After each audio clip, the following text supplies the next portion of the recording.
Good evening, everybody. It is the finale of the 2025 Formula Sprint 1 campaign in GPVWC.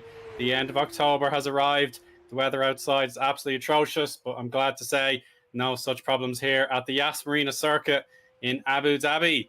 My name is Eoin Harmon, and of course, Amir Oates. It's been a fabulous campaign, and we're going to send it off on a high note, I hope. So how are you keeping, first of all, Amir? Nice to be back in the commentary booth once again with you, Eoin, and that's what it's going to come to. After 15 exciting races, it comes down to the very final one. Yas Marina is going to be one of the first times, actually, that will host through the Formula Sprint 1 finale. The previous host that year being Interlagos hosted the previous one and had really big championship implications, as this time we're going to see it all come down to a close, as we're going to see the championships for the drivers sealed here today. Yeah, it is a two-horse race in the Multiforce camp. Mateusz Majka with a 47-point lead after the drama at Brazil 2 weeks ago. The fact that he extended his lead by another 19 points means that Pavel Andrzejewski, to stand any chance of becoming the champion tonight in the most unlikely of comebacks, he must win race 1. There's no ifs, ands, or buts. He must do it just to stay within reach heading into race 2, where 20 points are on the table for the race win. So if Mateusz can even score 3 points in favour, then that's it. It's all over. But Pavel, his job is simply to win the race to begin with the 29 laps. Then down the rest of the pack, it's still pretty competitive in the battle for 6th place in the championship there. Giuseppe Saracino, in a best case scenario, could catch Lucas Tyleen. But in a worst case scenario, Scott Flack there in 9th place could overhaul him if there's a... Oh, no, maybe he can't, actually. Never mind. But, yeah, Saracino, Taras, and the Oates all within reasonable reach of each other. But Taras had his best performance in many weeks, Amir, to get himself back in the big time. It's actually good to see Taras for have the momentum that he did, especially with that very important win at Interlagos. It carries for the momentum that Apex Scorpio has been looking for the Englishman, and to get that chance to get ever so close to Saracino is going to be have a good effect for Taras's campaign, especially when considering that he got it for his first win earlier this season in Jeddah. Absolutely. We've got LEF on screen here as the first laps of qualifying will be dialed in here. Around the final corner comes Ben Skinner. And here come the flying laps right now. Falkenhayn on top there. Skinner down to 3rd place thanks to Latina, and a very quick lap. 1:30.3 was touted as the target time by some of our drivers this afternoon. They felt you had to be in the 1:30 to stand any chance getting on pole. And there's a look at Patrick Roszak in the pole team car, getting himself onto 2nd row. And Oliver Taras, Amir, he's done a splendid job to make it an Apex GP1-2. But Alessandro Iannone has found the runoff area at turn 9, so he has to abandon this lap. Strong times though for Taras and for Latin too. Currently take provisional 1 and 2 for Apex. Really strong showings for them. Andrew Ziske, this is going to be a do or die moment for him. He's only going to be in 4th. Ericsson, meanwhile, as you mentioned, fantastic performance from himself. And for Falken as well, to see 0, 1, 3, and 6 again continuing through their great momentum. And Ben Skinner for LEF pushing up to 7th. It's going to be a very interesting qualifying we see here as Esper Ericsson goes a bit too wide coming through turn 7. And then that will mean that you'll have to go for again. Yes, indeed. You have to recycle this lap and try it again. The fact that Mateusz Majka is now on circuit, he knows he's got a back of the grid penalty. Obey pretty much after what happened 2 weeks ago at Interlagos.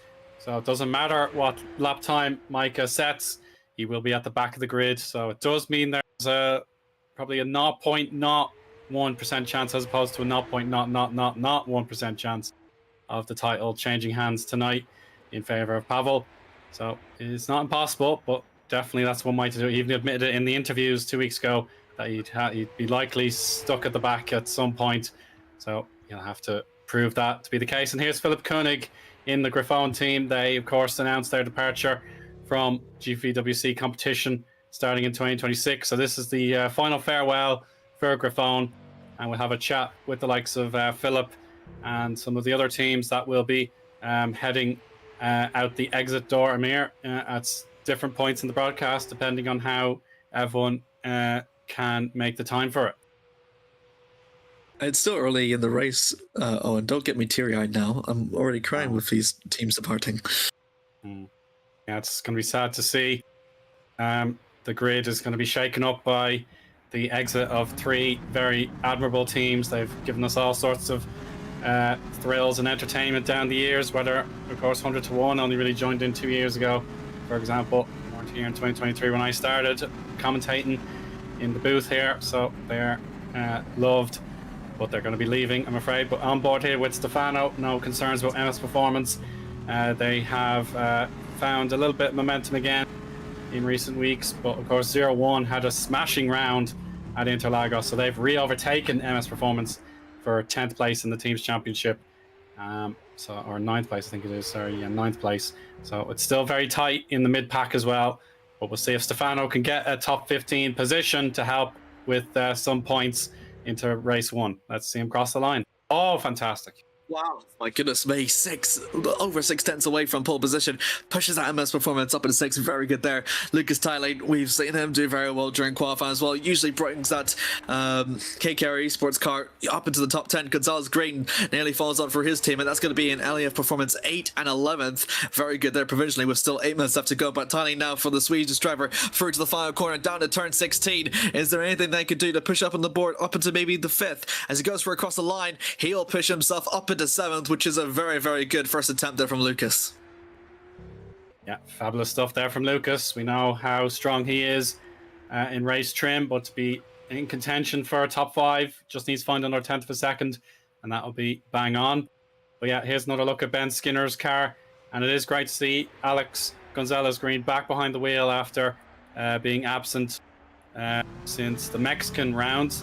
That was nearly 2 months ago at this stage, would you believe? It's been a long stretch to complete the year. But yeah, Ben Skinner and Alex Gonzalez Green both in the top 15 and eager for more. Sector 2 not looking as generous to Ben at the moment. He's got to complete the turn 9 banked hairpin, much better complex of corners nowadays, as opposed to the original layout where it was just a fiddly L chicane, not very enjoyable to watch cars go through there. Now it's a lot better. But Skinner through the final sector, daring that wall on the outside to give him grief, but he was well in control with this one. Now through the final corner, it's going to be tough to improve this lap, Amir. Let's see if he can do it. Well, he did. Oh, wow. He has. Lovely.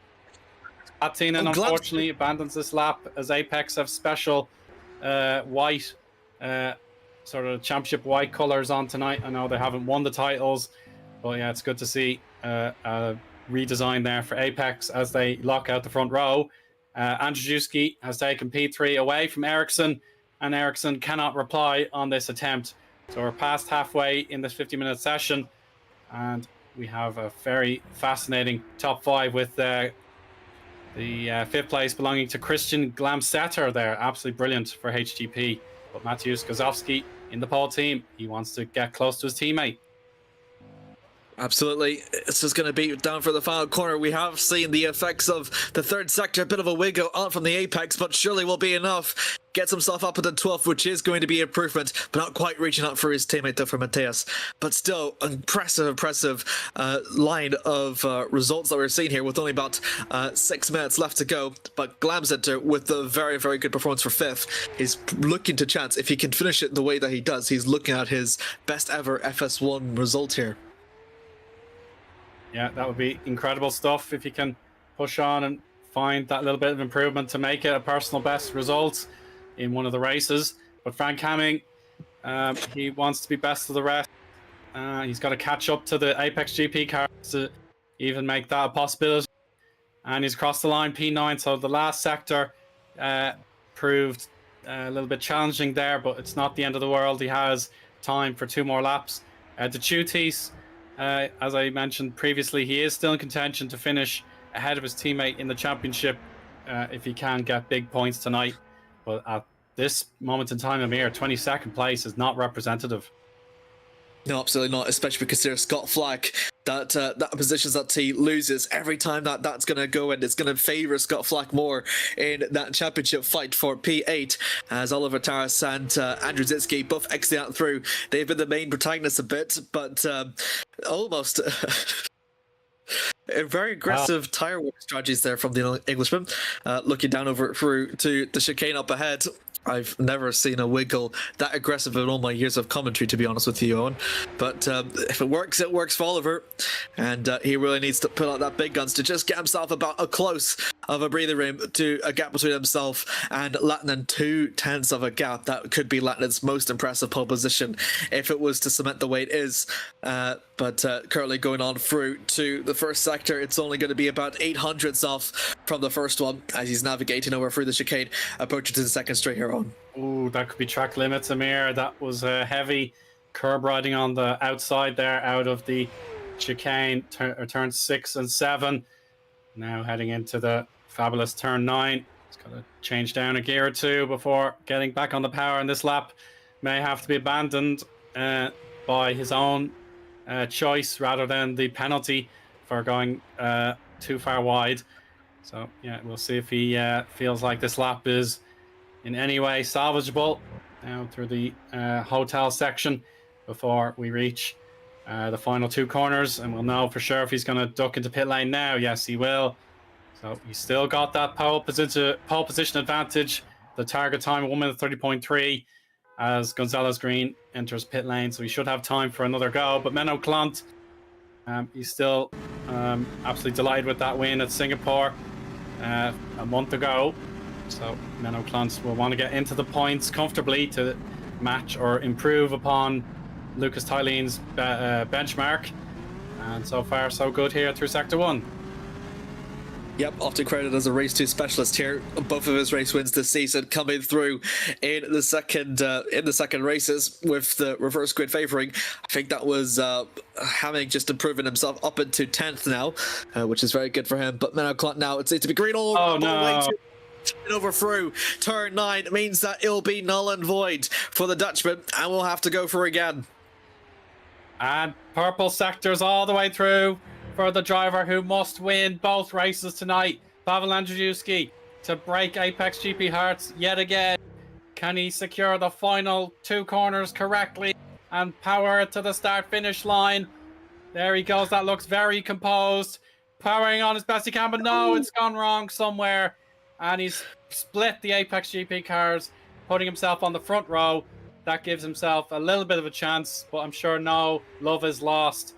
As the Apex GP and Multiforce cars did make contact in race 2 with Mateusz and Oliver, so I'm sure there's going to be bad blood there. Not aggressively bad feelings, but certainly there will be the desire to beat the other one last time as we watch Scott Flack here, Amir. Yeah, absolutely. Andrzejewski about 3,000ths of a gap between himself and Taras as Flack gets us up into 11th. That was Rorschach getting himself up into 6th. Ericsson goes for across the line, purple in the final sector, but he will still remain in 4th. Yeah, track evolution is really picking up now, particularly at the end, and Mateusz Gazowski could prove that example once again if he can get the Nexium pole team car planted to the final corners. Oh, a little bit too wide there. He's going to lose some time, but despite improving on his personal best, he doesn't actually gain a position. So he gained about 1/10 of a second, but not enough to improve whatsoever, with Michael Falkenhayn just too far out of reach with 1 minute to go in the session. And here's Pavel's last chance, Amir. He's got to do it now. Yeah, just through the final 2 corners left to go. Andrzejewski had a chance to get pole position, but it was his final sector that cost him for that. A bit of a wiggle, went too wide.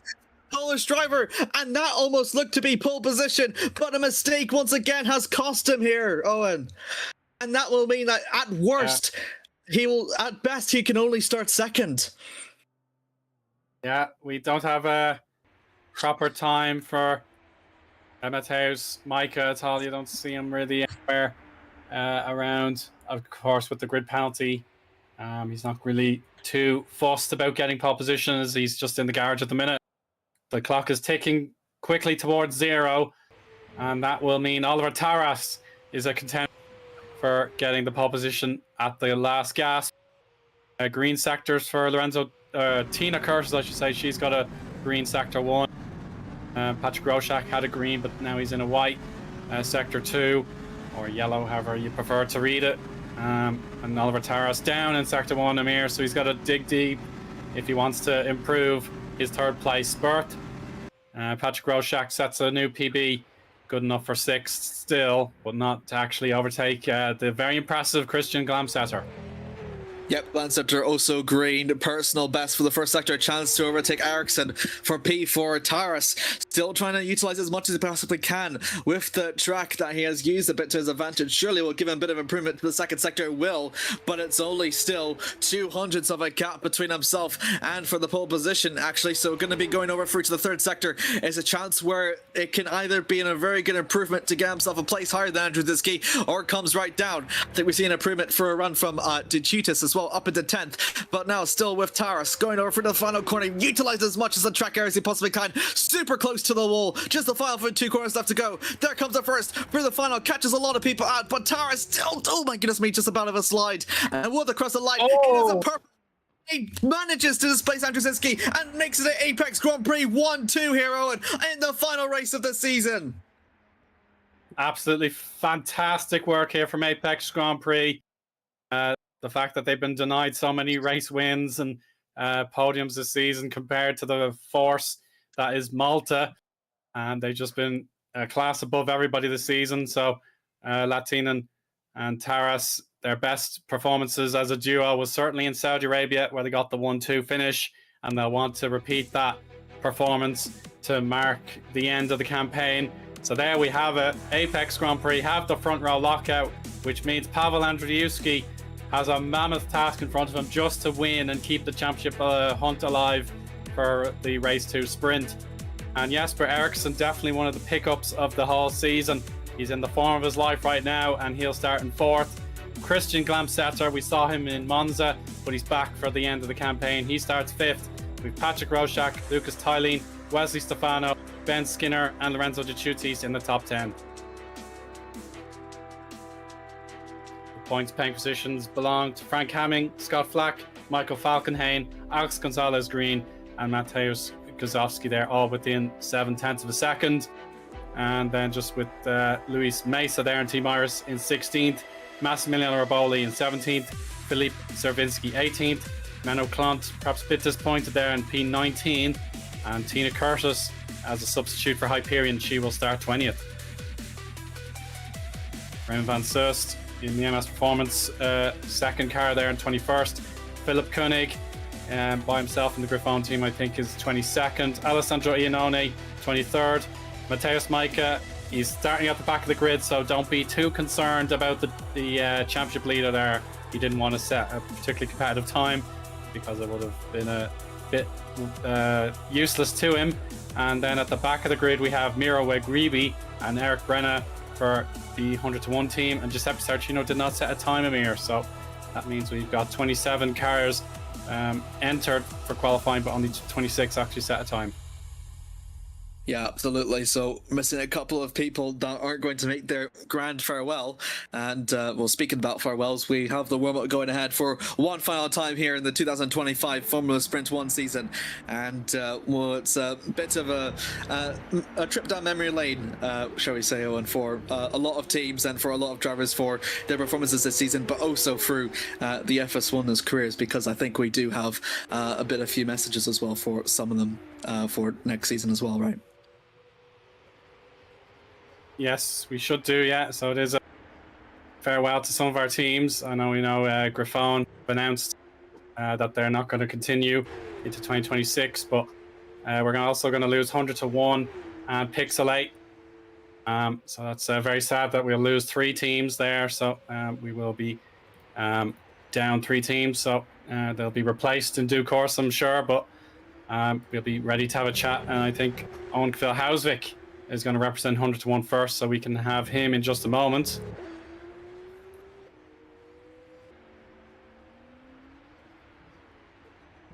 Yeah, Owen looks like he wants to chat first, so I'll give him priority, as I know he's not driving either of the cars tonight, so we'll see what he thinks. If Philip or Massimiliano Raboli, they've nominated themselves, half of their team, so that will be fine. So yeah, we'll hear from Philip Koenig later on. He's just confirmed it to us now.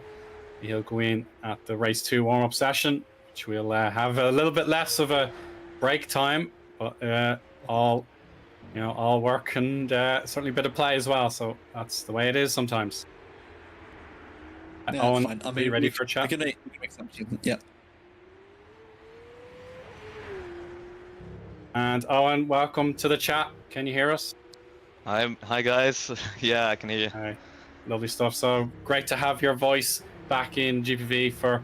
I mean, I will admit it is a sad occasion that 100 to 1 aren't going to renew their place in GPV for next season. But I suppose, do you have any fond memories of the team before everyone moves on to pastures new?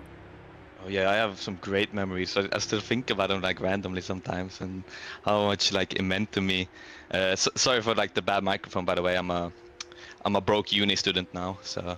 But no, it's been absolutely amazing to be in the team, and to see the growth, and like to be in a team where I didn't have that pressure of being like dropped like I've been in some other teams.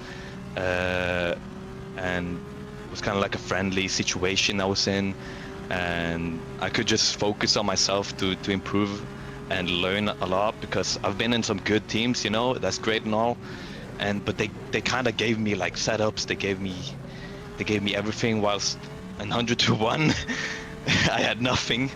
I had the public GPV practice server, and that was about it. So and a Discord server, I guess. So I just wrote down everything I did, like wrote down notes of the setups and everything, and like just had to work myself up, and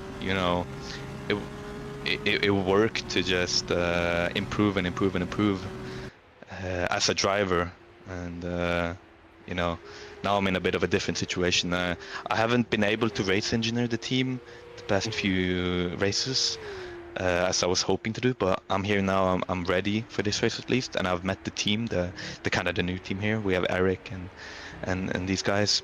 Yeah, Miro. So this, it's and Yuhu as well in the VC, and it's even though it's the end of 100 to 1, it's kind of like the beginning of a new partnership, as Yuhu is asking me to do some race engineering for next year. So it's exciting times, and these are people who I most likely will be working with as well. Kind of taking the 100 to 1 spot maybe, but yeah. So I'm excited for that though. Start that. Yeah, absolutely. And just to quickly rattle off the stats and figures off the website, the team competed for 2 seasons in total, 60 race events in all. Of course, there were a few absentees where neither car was in the grid. So it's not quite a round number there. But yeah, 2 podiums, apparently 4 pole positions, probably reverse grid or something like that. So, and 117 points, about that, yeah. So the fact that the team couldn't even finish a race in its early days started to certainly build a bit of anxiety, but the fans quickly hooked onto the team as a sort of people's champion. So remember the bad times when the team was just getting started, but then eventually you start to stabilize the team, and you got some fantastic points at the likes of Austria and Germany, I remember last season. Yeah. But now it's time to like kind of teach them and be more of a coach and a race engineer, which I'm really excited for, and to put my studies in use, kind of, because I'm studying motorsport engineering right now, so putting it in use is pretty fun. Yeah. And then just one more point for me. Obviously, the pinnacle in terms of your career. There are probably 2 or 3 choices you could have, but probably on this pure stats based, you could say Brodie Lawless in Canada. He put in 2 marvelous performances as one of the substitute drivers for you. So in terms of the pure facts and figures, getting a 2nd place, as we see Miro just losing the back end there. So would you say the fact that Brodie got the team's best ever results as of tonight is the ultimate, or would you say one of your drives personally, Eoin, was your favorite? I mean, it's huge credits to him though. Like he did his job as a sub coming in and getting great finishes and all that. So I mean, statistically, it is the best. I can't really say anything about that, but you know, I've enjoyed my performance as well, of course. But you know, yeah, he did great for the little stints he was here. Even though I didn't have much to do with it, like, but yeah, it was probably the best, I would say. Very good. Amir, any questions for Eoin? Actually, you've answered all of the questions I want to ask. Actually, Owen.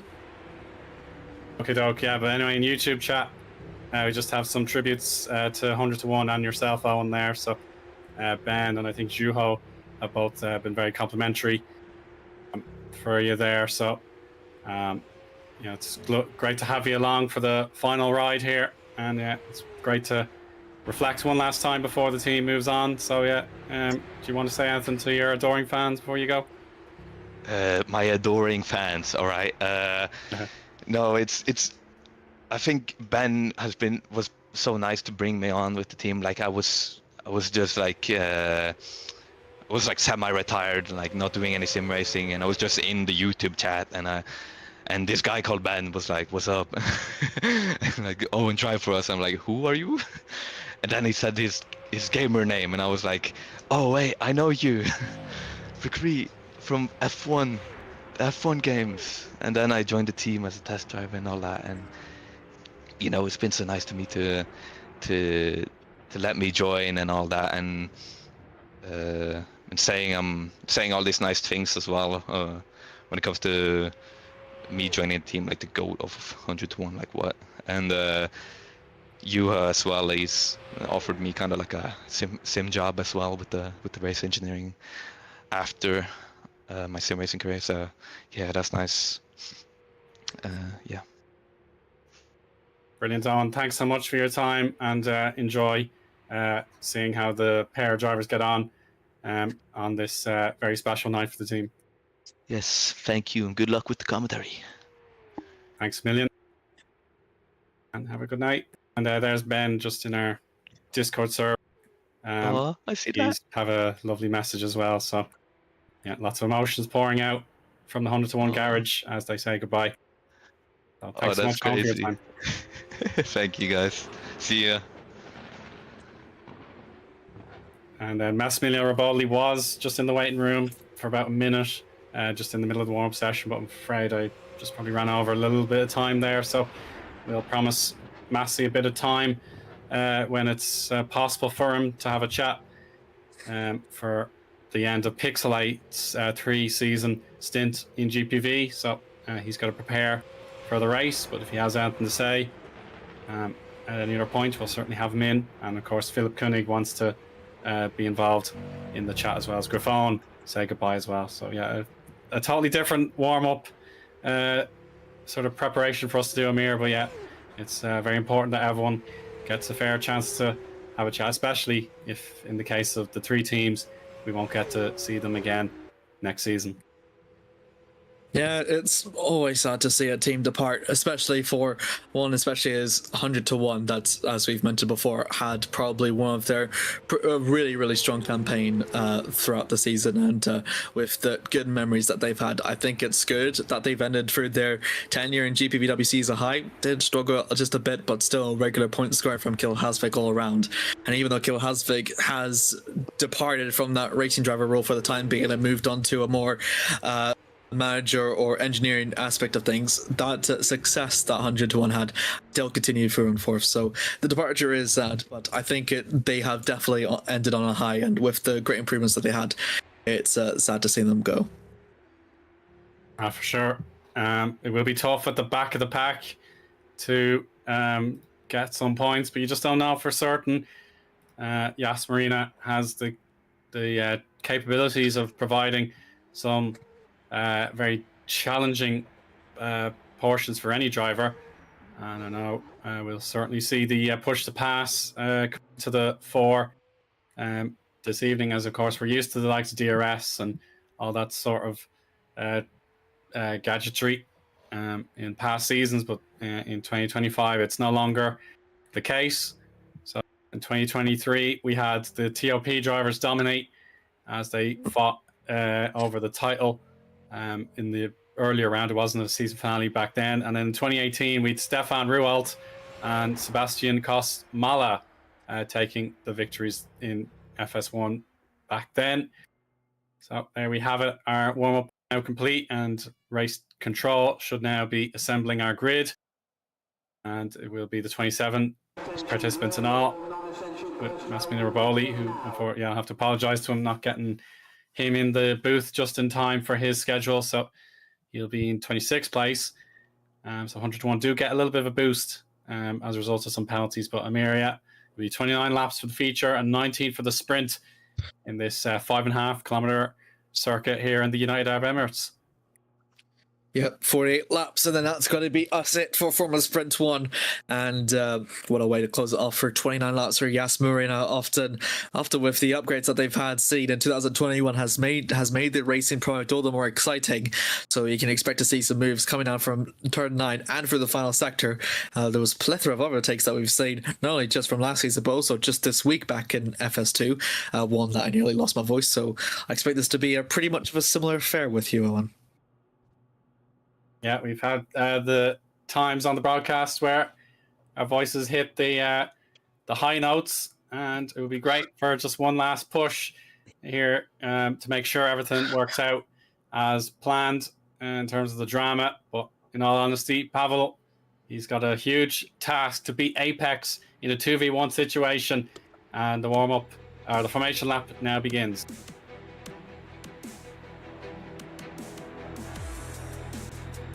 So let's begin with the front row there. Latinen got the final pole position of 2025 in FS1 ahead of his teammate Taras. Andrzejewski in a must-win situation starts third, and Jesper Eriksson is on the second row beside him. Christian Glamsetter, Patrick Roszak, Lucas Tylene and Wesley Stefano 5th through 8th.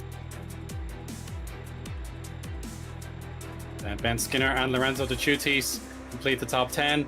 Frank Hamming P11 beside Scott Flack running solo for the overpowered team in 12th position.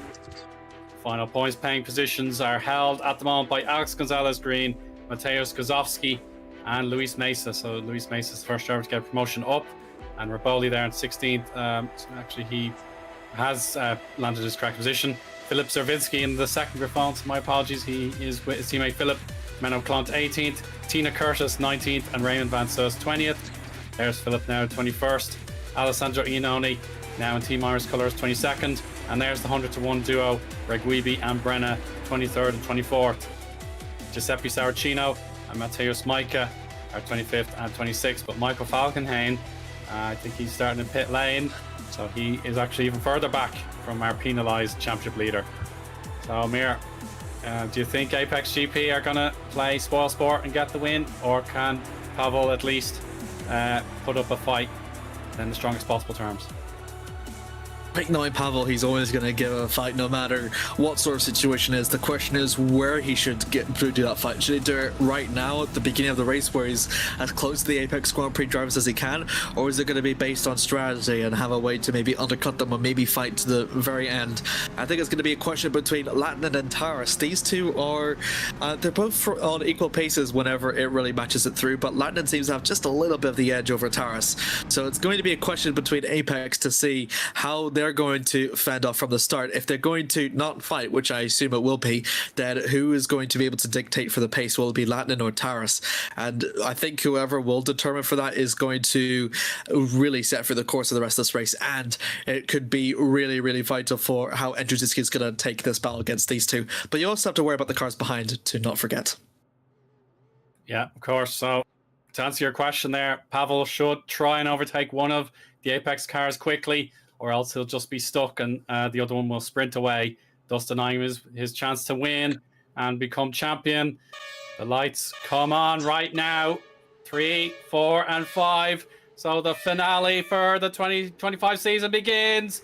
It's a great launch here for the Apex cars. They're now able to get into their formation. Oh. And it'll be Eriksson. Oh, he's off the track there. He's pushed wide. And it's a great start for Roshak there. Brilliant work from him to go up from 7th all the way to 4th. But they stay side by side throughout the first sweepers. Good blocking there as Ericsson has to... Oh, he tries a switchback. Very clever. But a bit of contact wheel to wheel there. But it carries on. And Tylene pushing hard as well, as Glamsetter does lose out a little bit. But we're going to see these cars get a huge slipstream. That was absolutely hectic of a battle between Ericsson and Roshak, and still going to go ahead. Ericsson around down to the outside, heading over down through the chicane up ahead. He's going to try and go late for the brakes, hoping to go for the inside. Barely gets his nail for in, and down for the inside. They've both gone a bit wide. Is this going to allow for Tylene to get up 2 places? I think it might have. Round goes Tylene, and he hugs onto the inside line, heading over for turn 9, because that's going to be the idea race line is going to do. Surely it's silly cemented. I think it might have, but look at this. Roshak tries to swing round for the outside. To no avail. Tylene does cement those 2 places he gained, and Roshak and Ericsson are dumbfounded for what's happened here. Yes, they certainly are. That was stupendous from Tylene to get up there. Micah, his journey from the back row has looked pretty impressive so far. He's 17th, not enough for points, but if he finishes in 13th, he will be the champion guaranteed. The wins tiebreaker, it's in his favor also. So Mike is just 3 points away from sealing the deal and becoming a double champion, FS2 champion in 2024. And then in 2025, he's on the verge of the FS1 crown. Frank Hamming gaining 1 position from his start line position. There he is, P10, and chasing down the Team Sheba of the Oates. So Team Sheba, they'll be feeling a bit glum after qualifying. Didn't go quite their way. But to have a rookie team performing as well, after MS Performance set a benchmark themselves last year, Team Sheba have been a superstar team as well, with the Oates and Saracino, the ever-present drivers, apart from 1 round.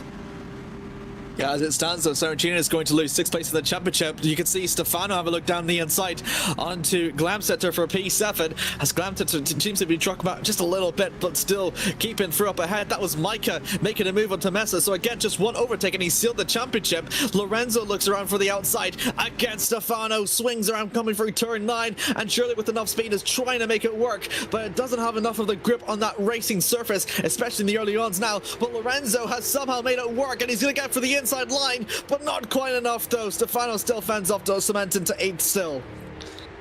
I love that idea from Lorenzo, but it just didn't quite pay off because turns 10 and 11 go to the right, and you can't really have 2 cars going side by side into that situation.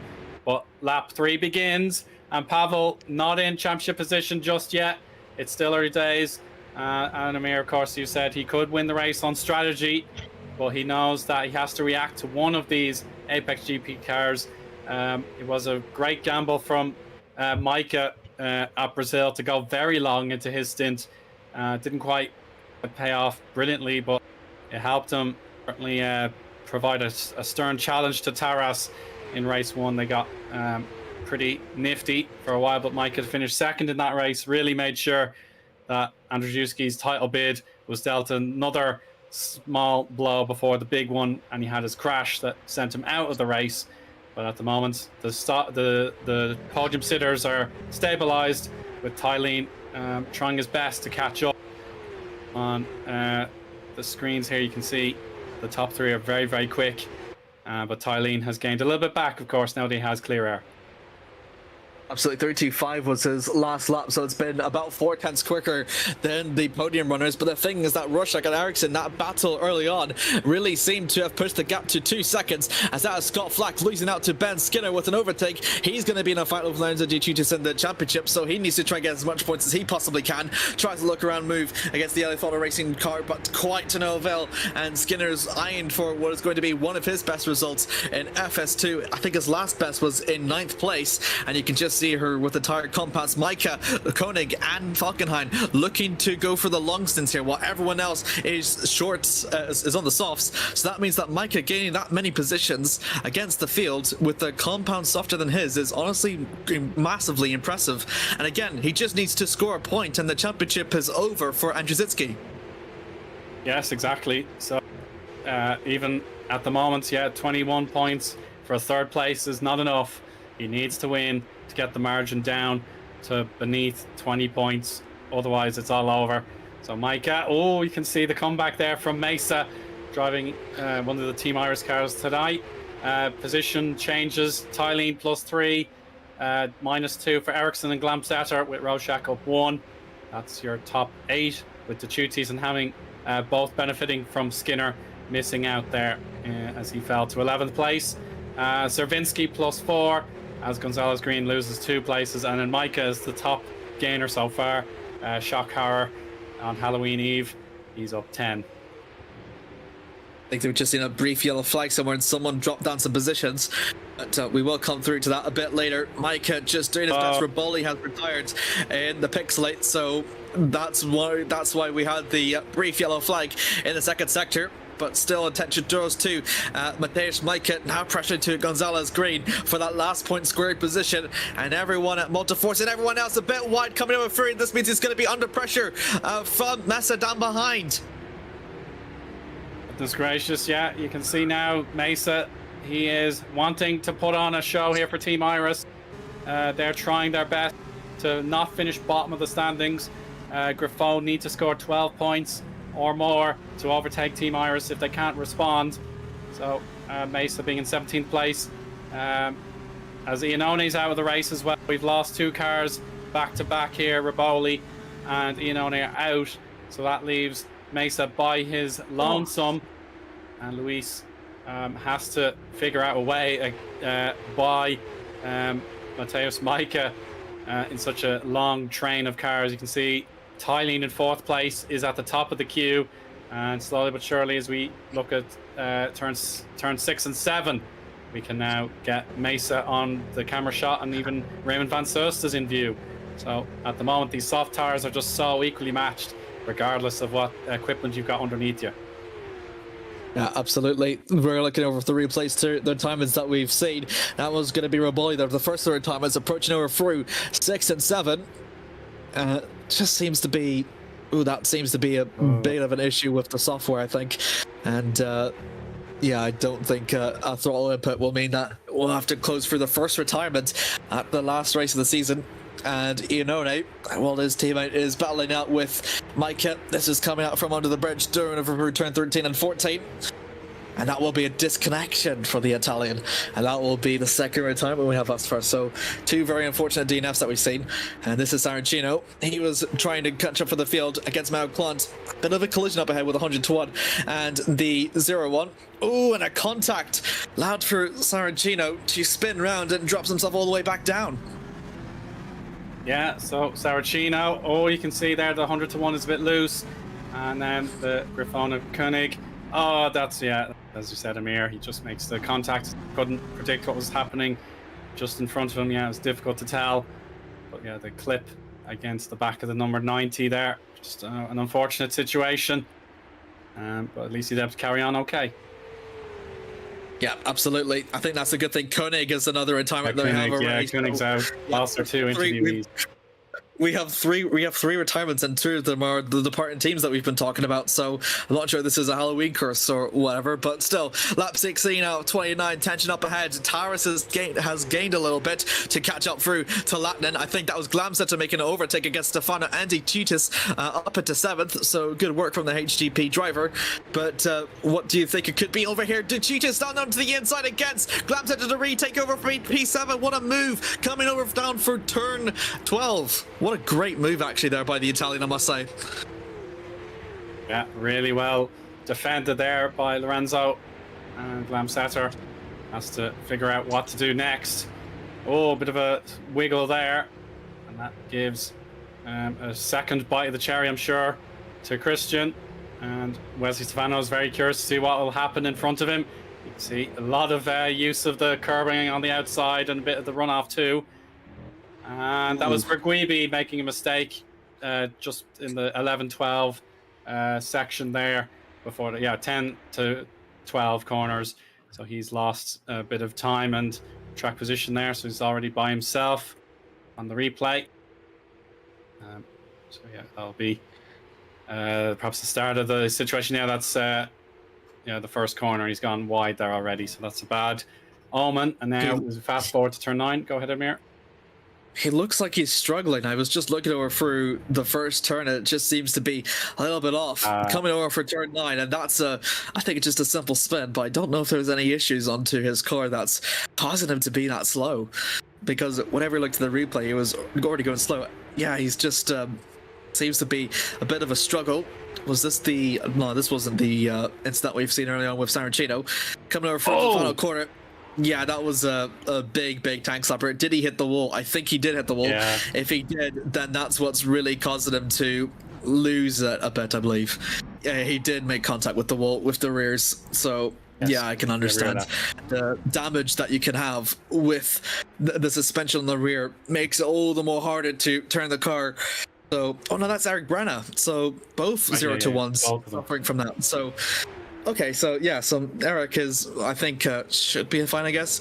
But yeah, it's very unfortunate to see both 0 to 1s again, just suffering like in such 100 to 1s, such to 1s. Yes, the math banter. Yeah, it looked absolutely mouth-watering earlier in the campaign, but I think the absolute might of Jesper Eriksson has tilted the battle out of reach for 100 to 1, which means 0-1 Esports, beyond all shadow of a doubt, will finish at least P9 in the championship. Maybe they could even catch Pixelate on their way out. Their final farewell could be under a little bit of a cloud, as of course Riboldi's out of the race, and that will mean there's a gap opening up, but of course Grafone have some points in the pocket as well with Cervinski. He's ahead of Mesa by 2 seconds, but another 3 cars separate them at the moment, as Micah wants to wait for these hard tires to come to life later on in the stint. So the nighttime schedule here at Abu Dhabi means that these soft tires aren't going to be cooked nearly as hot or nearly as hard as they would be in the sunshine. Yeah, absolutely.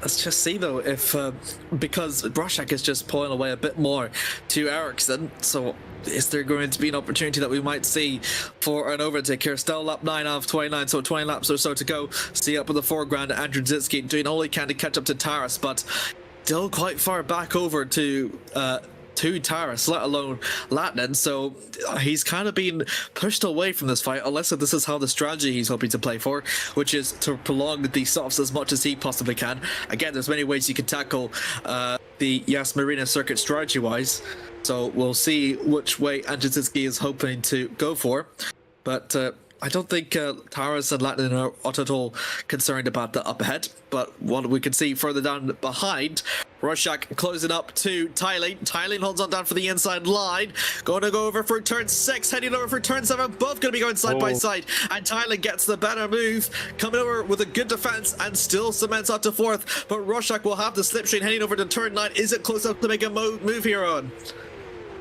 I don't think he'll make it on this occasion. Yeah, he's a little bit too far back, Amir, which means they'll have to try again next time. But in fairness to Patrick Roszak, he has, of course, had a few races that he could not attend, which has probably dampened his ability to finish any higher in the championship at the moment. But of course, next in pole team, a very consistent team, but they've had the enigma of not being able to get any wins this season, whereas all the teams around them, even Overpower, have a win, despite the fact that they've had to run one car for quite a lot of the rounds this season. So yeah, it's been unlucky that next in pole team haven't had the adulation of a race win, but they're trying their damnedest, and Roszak to get a potential reverse grid draw go in his favor, depending on which number comes out behind them, 6 through 10. He could benefit if number 6 comes up, for example, so he'd be right up there. So Patrick, if he keeps the spirit alive, then yeah, he could really give pole team that little boost to end their campaign. It's been a very good one, in my opinion, but of course, just not an absolutely spectacular one, as KKR have a win, Overpower have a win, and so on and so forth. Yeah, I agree with you there. So a good chance to put Nexium in, at least for a good end through to the season. I think a good end to the season actually carries through a lot of momentum heading into 2026. So that's what it's definitely going to be fighting for. Kozowski and Serwinski exchanging places, I believe. That will be for P13. But here we go, looking down for ahead. Roszak looking into the outside, heading over for turn 9 as Thailand occupies the inside for turn 9. And is it going to be a same move over again? Thailand goes a bit too wide, and Roszak tried to look through through, but Thailand again moves right back into the inside to defend brilliantly, and the Swede still keeps on to fourth. The Polish driver trying to do everything he possibly can to make a move, but Thailand is refusing all of them. Very, very good defense, I must say, from Lucas to really keep that P4 they gained in the first lap and really, really cement it. And Roshek is doing everything he possibly can to make that, to retain that fourth place. But it's not going to come to any avail, as we just seen for a yellow flag. I think it's Wesley Stefano. He's dropping like a fly here, and Jesper Eriksson is having trouble as well. He's into the pit, so I think it's Eriksson pitting on schedule. But Wesley Stefano has lost his front wing just underneath the hotel, and that means MS Performance are going to lose their bundle of points, and that will be a benefit for his teammate, as a matter of fact, Raymond Van Soest, who has clear road behind him with Tina Curtis in 16th. Massive. You can see with Stefano that the suspension was indeed crabbing. So, goodness me, a bit of a collision onto the pits with the Griffon. We're going to have a look over to the replay just a very few moments. This is coming over to the hotel section in between the double left-handers. And then, goodness me, and a bit of a spin. And the walls are just so close to the track that once you lose it, it's really, really hard to stop it. And well, I mean, the good thing is it doesn't seem to have caused much of a suspension issue, but we did see as soon as Wesley Stefano entered into the pits, it wasn't Koenig, it was Serwinski. I think that might have been his scheduled pit stop. I'm not quite sure, but if it isn't, then he was exiting out from the pits, and then Stefano was entering into his pits box exactly for the same pit one, and then a collision simply there. It's bad, but at least it's not as bad as Jeddah. Absolutely not. No, I wasn't there at Jeddah, unfortunately. I do recall what happened. That was critical to the race. We had no blame at all to Filip Serwinski. He was just exiting the pits as scheduled. There was nothing malicious about that. He would have seen the car coming until the last second, so that's all fine and good. But now Latinen pits. Latinen will now pit, as he's lost a bit of time now to Pavel. So maybe a good idea to get him serviced and help his teammate with a little bit of intel. Potentially Oliver could win 2 straight feature races here after weeks and weeks of absolute drudge and misery. So Latinen rejoins 13th. So Micah on his hard tire stint is champion as things stand at the moment. He's got both things that he needs. He has his points, and Pavel is not winning the race as of yet, but he's within a second, Amir. So definitely don't give up on him just yet. But here comes Micah against Alex Gonzalez Green. Had one look, and now he commits to an overtaking attempt the second time. Wow. He'll have a switch around, but he's got to be pushed to pass to make this one work, Amir. Yep, looking swinging around down through turn 9. That Micah is going to go for, again, a very opportunistic move that doesn't really often pay off, but Micah may have a way to make it work as Gonzalez swings around through midway through track and then right back into the inside line, just ensuring that Micah doesn't actually move at all in, which I think was a really good strategy actually from Gonzalez Green, because that means that's pushed Micah under pressure from the Spaniard in Mesa behind. It does spoil his rhythm a little bit. And Mesa, knowing that the mission is to try and beat LEF in points to help Team Iris above them. It's so close, 72 points to LEF and 69 for Team Iris. But of course, Griffon with Serwinski, he'll be able to filter back in. But Pavel, right here, right now, is most important stop of the season. And he's right behind Taras, as it so happens. He couldn't get the jump in the pits. But definitely the chance to block him off for a little bit. That's very tempting as Latinen returns to the lead. 4 seconds, I've realized the gap. No, it's 1.6 seconds, the gap between Taras and Latinen. So Latinen has actually jumped for his teammate a bit comfortably. A bit of a wiggle on the exit for Taras, allowed to be under pressure from Andrzejewski. It could be the opening that the Polish driver has been looking for. And yes, Taras knows this. He's going to try and go defensive. Hugs into the inside line, approaching over for turn 6. Andrzejewski going to swing around for the outside, approaching for turn 6. If he can hold it in for just a little bit, then he'll have the advantage coming over down for turn 7. Here we go, down over for turn 7. Coming over for 8, and Taras will still just about be ahead, but Andrzejewski will have the slipstream though, Eoin. This is it. This is the moment where we'll know for sure if Pavel has to concede or if he can make the impossible possible. Not this time. Around turn 9 they go. fair is fair. Great defensive driving and offensive driving as well from both these guys. Now we'll have to go single file for the remainder of the lap. It's just too difficult to pull off an overtake unless there is a driver error. But in the pits will come Rorschach and Hamming. They've gone a little bit longer on their tyres, nearly halfway. We're going to cross over in just a second, as lap 15 should be halfway. Well, we'll be halfway next lap, I should say. Now we have our matter of fact there. P5, P6 and P7 are the podium sitters at the moment, as Mesa, Micah, Gonzalez-Green and new leader Gazowski are continuing their work. Yeah, they're both still onto the Gazowski, Gonzalez, and Mesa. I think we're still onto the hards. Micah, Micah still started this race on the hards, so that means his final step is going to be onto the softs. So that means that he's still got one more pit stop left in him to do left, and he's still going to keep his way on charge. Still with in between the purple sandwich of Mesa and Gonzalez Green, still for second and fourth this time around. That Micah needs to do. I don't think he seems to be in any rush though to make the overtake onto Alex though. I think he's kind of comfortable in the position that he's in, especially when you know that the pit stops for him is going to approach in about 4 laps or so.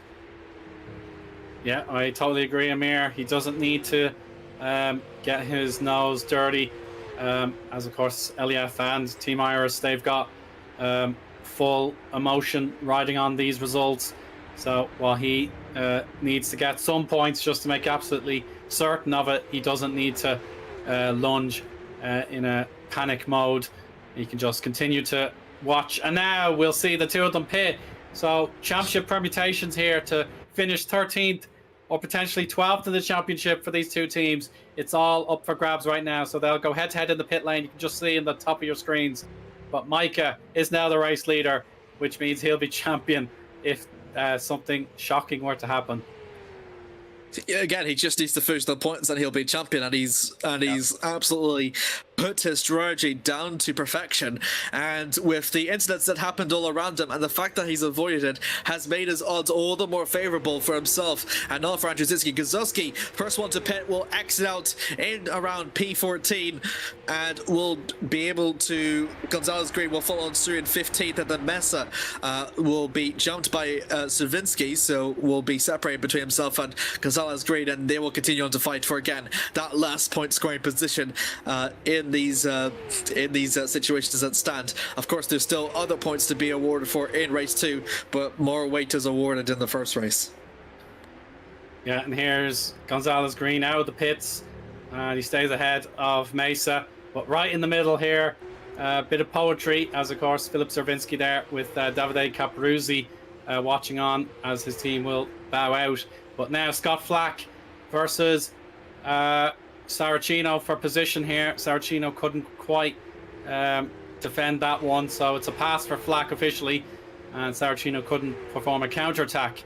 So the Aussie, he had to adapt to the clocks changing here in the UK and Ireland. We've gone back an hour as of last Saturday, so that's one thing for him to think about, having to prepare himself an hour earlier than usual. But nevertheless, he's not looking too phased at the moment. No, absolutely not, but it's very good for what the Australian is doing. I think this is often a track where he can't really use his tyre strategies into good use, and we'll just have to fall through along the crowd. But that doesn't really mean that it takes away his only advantage, but it means that he has to adapt and really tackle this race in a different aspect. And Flack has actually done that very, very well. Still holding on to 12th, no positions gained or lost, I think, from where he started, but it's still very impressive there for the Australian. Actually, yeah, I was right. Wow, well done, me. Good stuff there, I mean, but look at this. Look at this. The 0-1 esports team are in a state of shock. There's Patrick Rorschach has caught Jesper napping there. A brilliant pass down to turn 6 and 7. And that is a brilliant move. Michael Falkenhayn in the second car will have to pit eventually. It's not a genuine plus 22 swing. So, the call might come in the radio for Michael just to say, oh my God, that's an amazing drift. How did he hang on to that? Oh my goodness. What a move! What a drift from Ericsson. My goodness me! I was wondering how Ericsson and Roshnik have been still fighting since lap 1, and by far the most aggressive. That's down for the inside onto Sawinski, approaching over down through to the 3rd sector, and a good move there from the Spaniard to get himself up into 16th, and now he can finally put on the charge to Alex Gonzalez. Great for P15, the last point scoring position here from the race. What an overtake that was from the Spaniard. And Mateusz Majka is now in the pits. He will be boxing for softs. He will have the superior compound in terms of 1 lap pace on board, which means he's 1 overtake away from becoming the champion on his own terms, as Pavel is not winning the race, of course, so he is champion anyway. But if he can make 1 last overtake, it won't matter if Pavel wins or loses. He will be champion. Or he will not be. Well, Pavel won't be champion. It will be Mateusz Majka who will be the champion for absolute certain if he makes just 1 more overtake. Yep, no questions asked there from Oates. It's quite often an easy opportunity for him. Just to 1 more overtake that he's done a plethora of times. Ben Skinner tries to make the move onto Cervinski as he's going to risk losing another position to another LEF Auto Racing car. And this time it's going to be the Englishman. A bit of a swing coming over through turn 8. Bit too much on the curb, but we'll have a bit for the slipstream and pushing over through to the 2nd straight onto the 2nd sector. And is there going to be a move close enough yet for Skinner to make the move? Down over for turn 9. He almost tries to make it look down for the inside, still trying to get his front axle in there, but he can't really do it, and a bit of a wiggle there from the Englishman means that he has to concede the fight for now, and will have to go again. Yeah, in an ice skating contest, that'll probably be a 9 as opposed to what we saw with Jesper and his 10 out of 10. So, oh yeah, watch out for that traction. You don't want to lose it with plenty of racing still to do. But yeah, that's so important for our teams, trying their best to finish as high up the championship as possible. But Grafone have to have a huge swing if they want to get off the bottom and hand the wooden spoon to someone else. But Mateusz Majka, this is his championship winning moment as a plan A situation. And Alex Gonzalez Green back behind the wheel. Oh, it's Verstappen-esque into turn 5, and there's no fight back available for the LEF team. So if the push to pass can keep this position, Majka is champion for absolute certain. But watch out for Gonzalez Green. The American driver won't like being put on show like that. He wants to fight as best he can for his team. Yeah, but Majka's on the soft compounds though, and Gonzalez Green is onto the hard, so there is that difference to keep in mind. Thailand almost tries to look to move down onto Ericsson, but not quite making it there. I think that was Hamming and Dichitis and Glamsitter in a battle for P9 as well in the background, but 0-1 running 5 and 6 has been very, very good for the season. But you said Falkenhayn still has yet to pit, so a brief yellow flag into the 2nd sector. Can't see anyone that has dropped position, so it's just very, very brief. But Thailand, though, in the middle between Ericsson and Hamming, not going to be quite comfortable for the Swede, but he's trying to play the pressure as much as he can to 0-1. But the HGP driver behind really wants to take 7th place off him. Yes, of course. But Frank Hamming, oh, a little bit wide there. Yeah, with reverse grid regulations going to be enforced at the end of this race into race 2. Hamming is in a great position. He has more opportunities to have a number drawn out than if not. Whereas if you finish 10th, you have to get your number or else you don't benefit.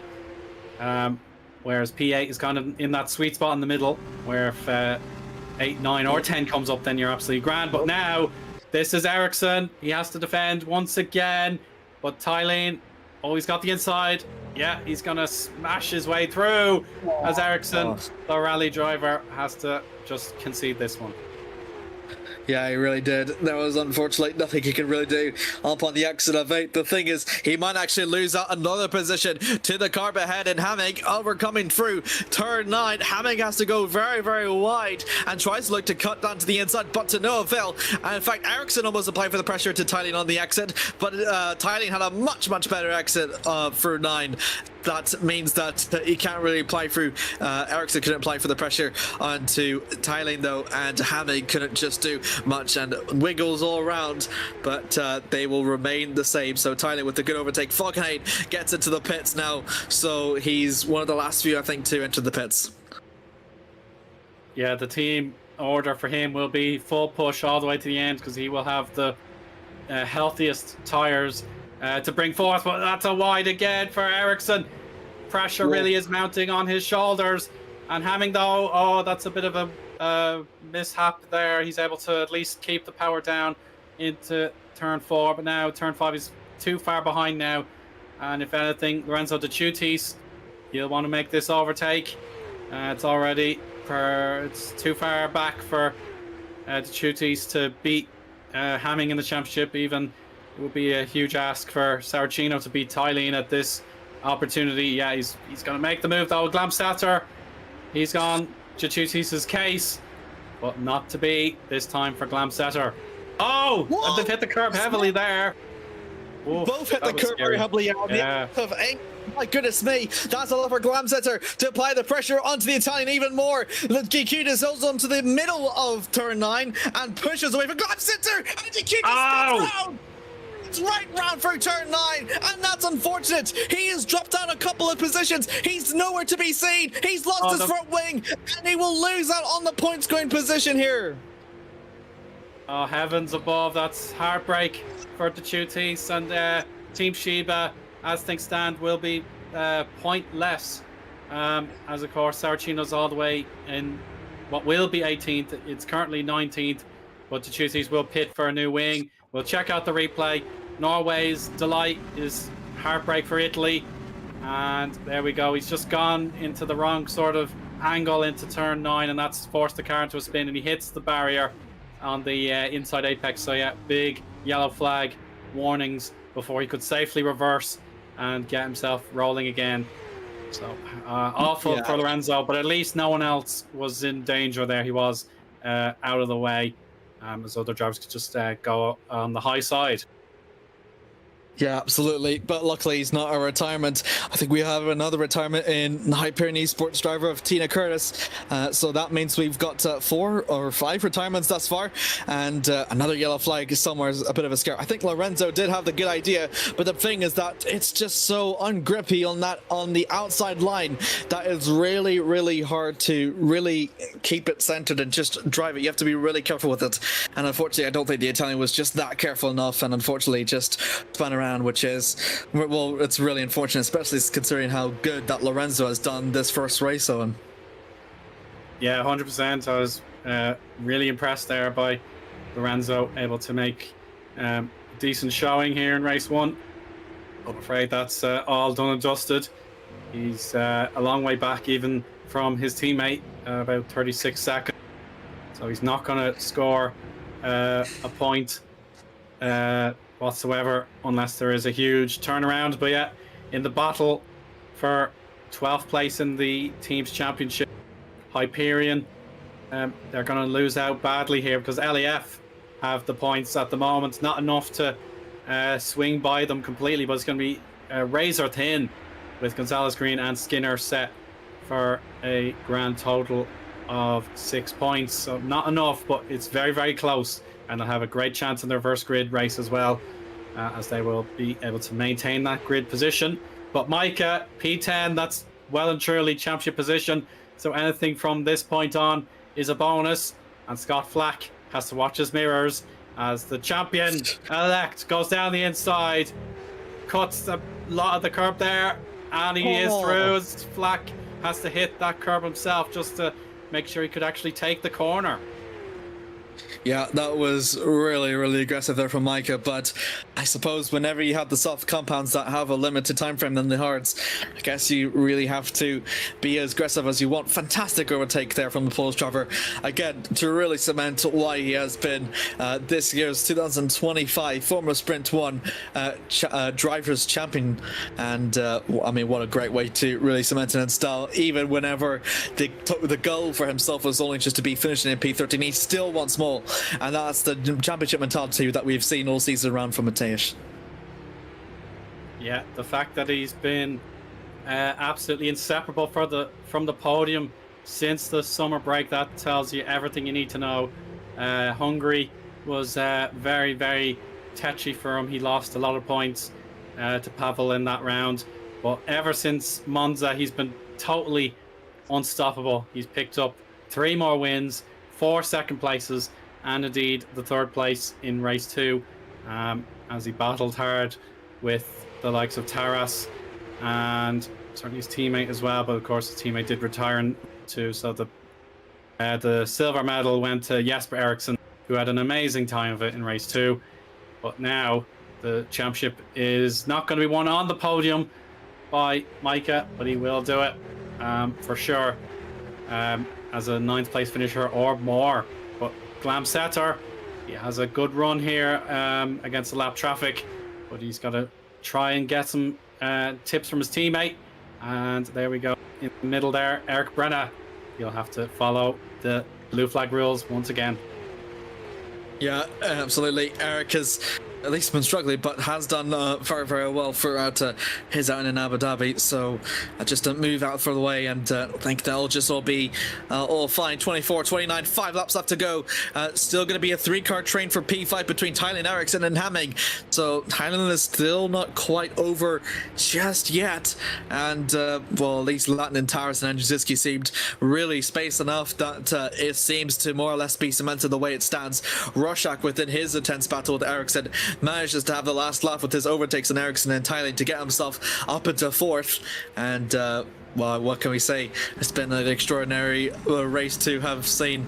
Owen, and Mateusz is still not over and done with, as there's Glamsetter up ahead. That's done very well for the Norwegian driver, but Mike having a look down for the inside, coming over to turn 5, and it's not quite close yet, but he will have the slipstream upon the exit, and that will mean that he'll have great opportunity to make a move down for turn 6, hanging over down through to the inside line through 6, and maybe we'll make even before the corner even happens. The corner approaches, and Mike is that far ahead to make the move, and up into 8th the Polish driver goes. Again, he's on a roll here.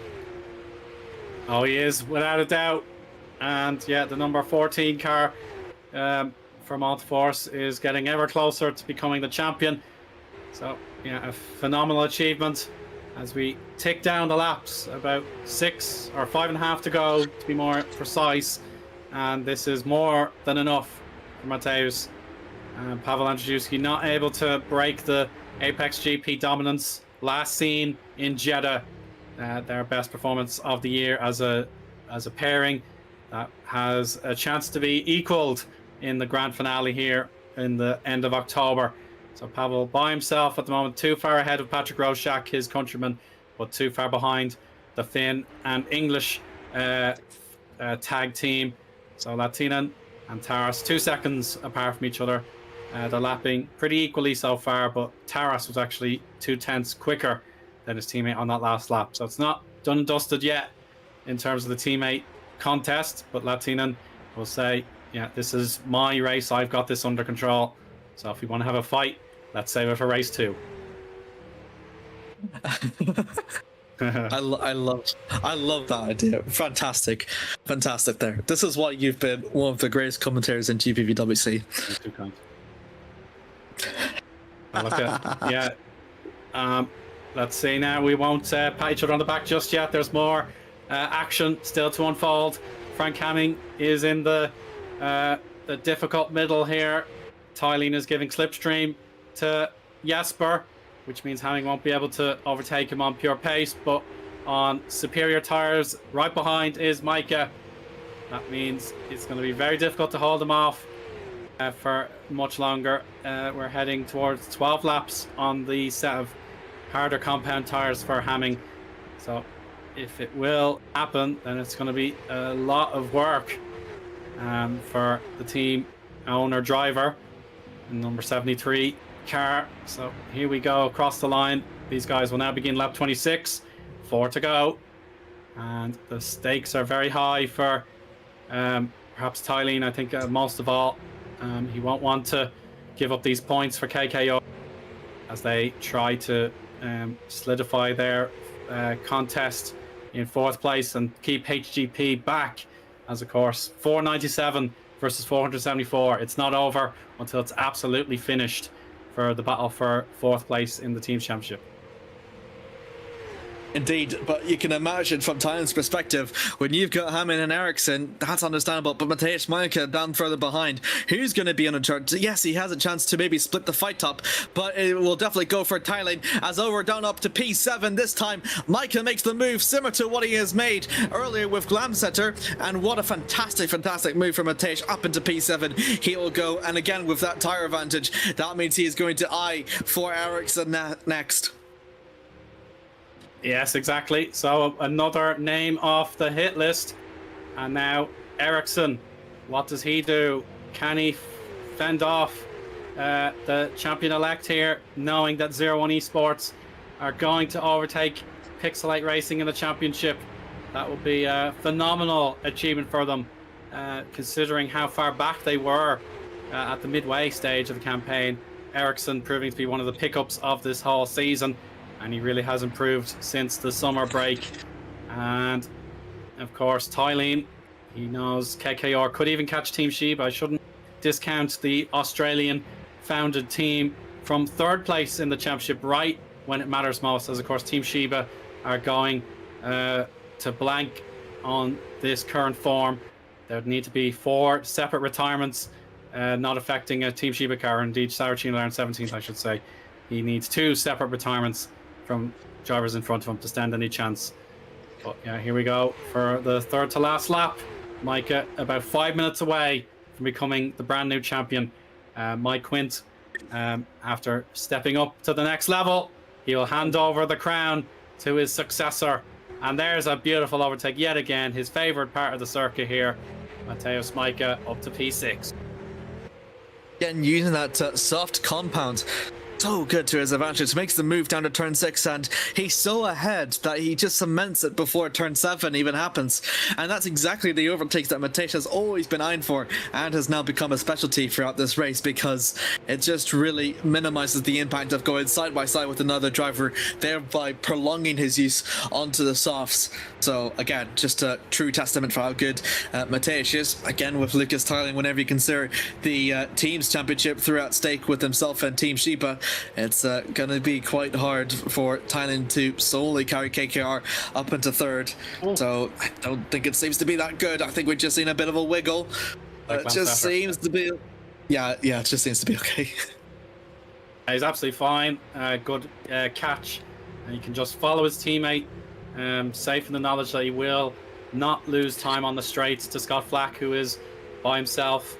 In terms of running as an overpowered driver and running as an actual competitor, because Guzowski is about a second behind, so it's not impossible for that to change, but he is just in that gap. You can see him just on the top of your screens.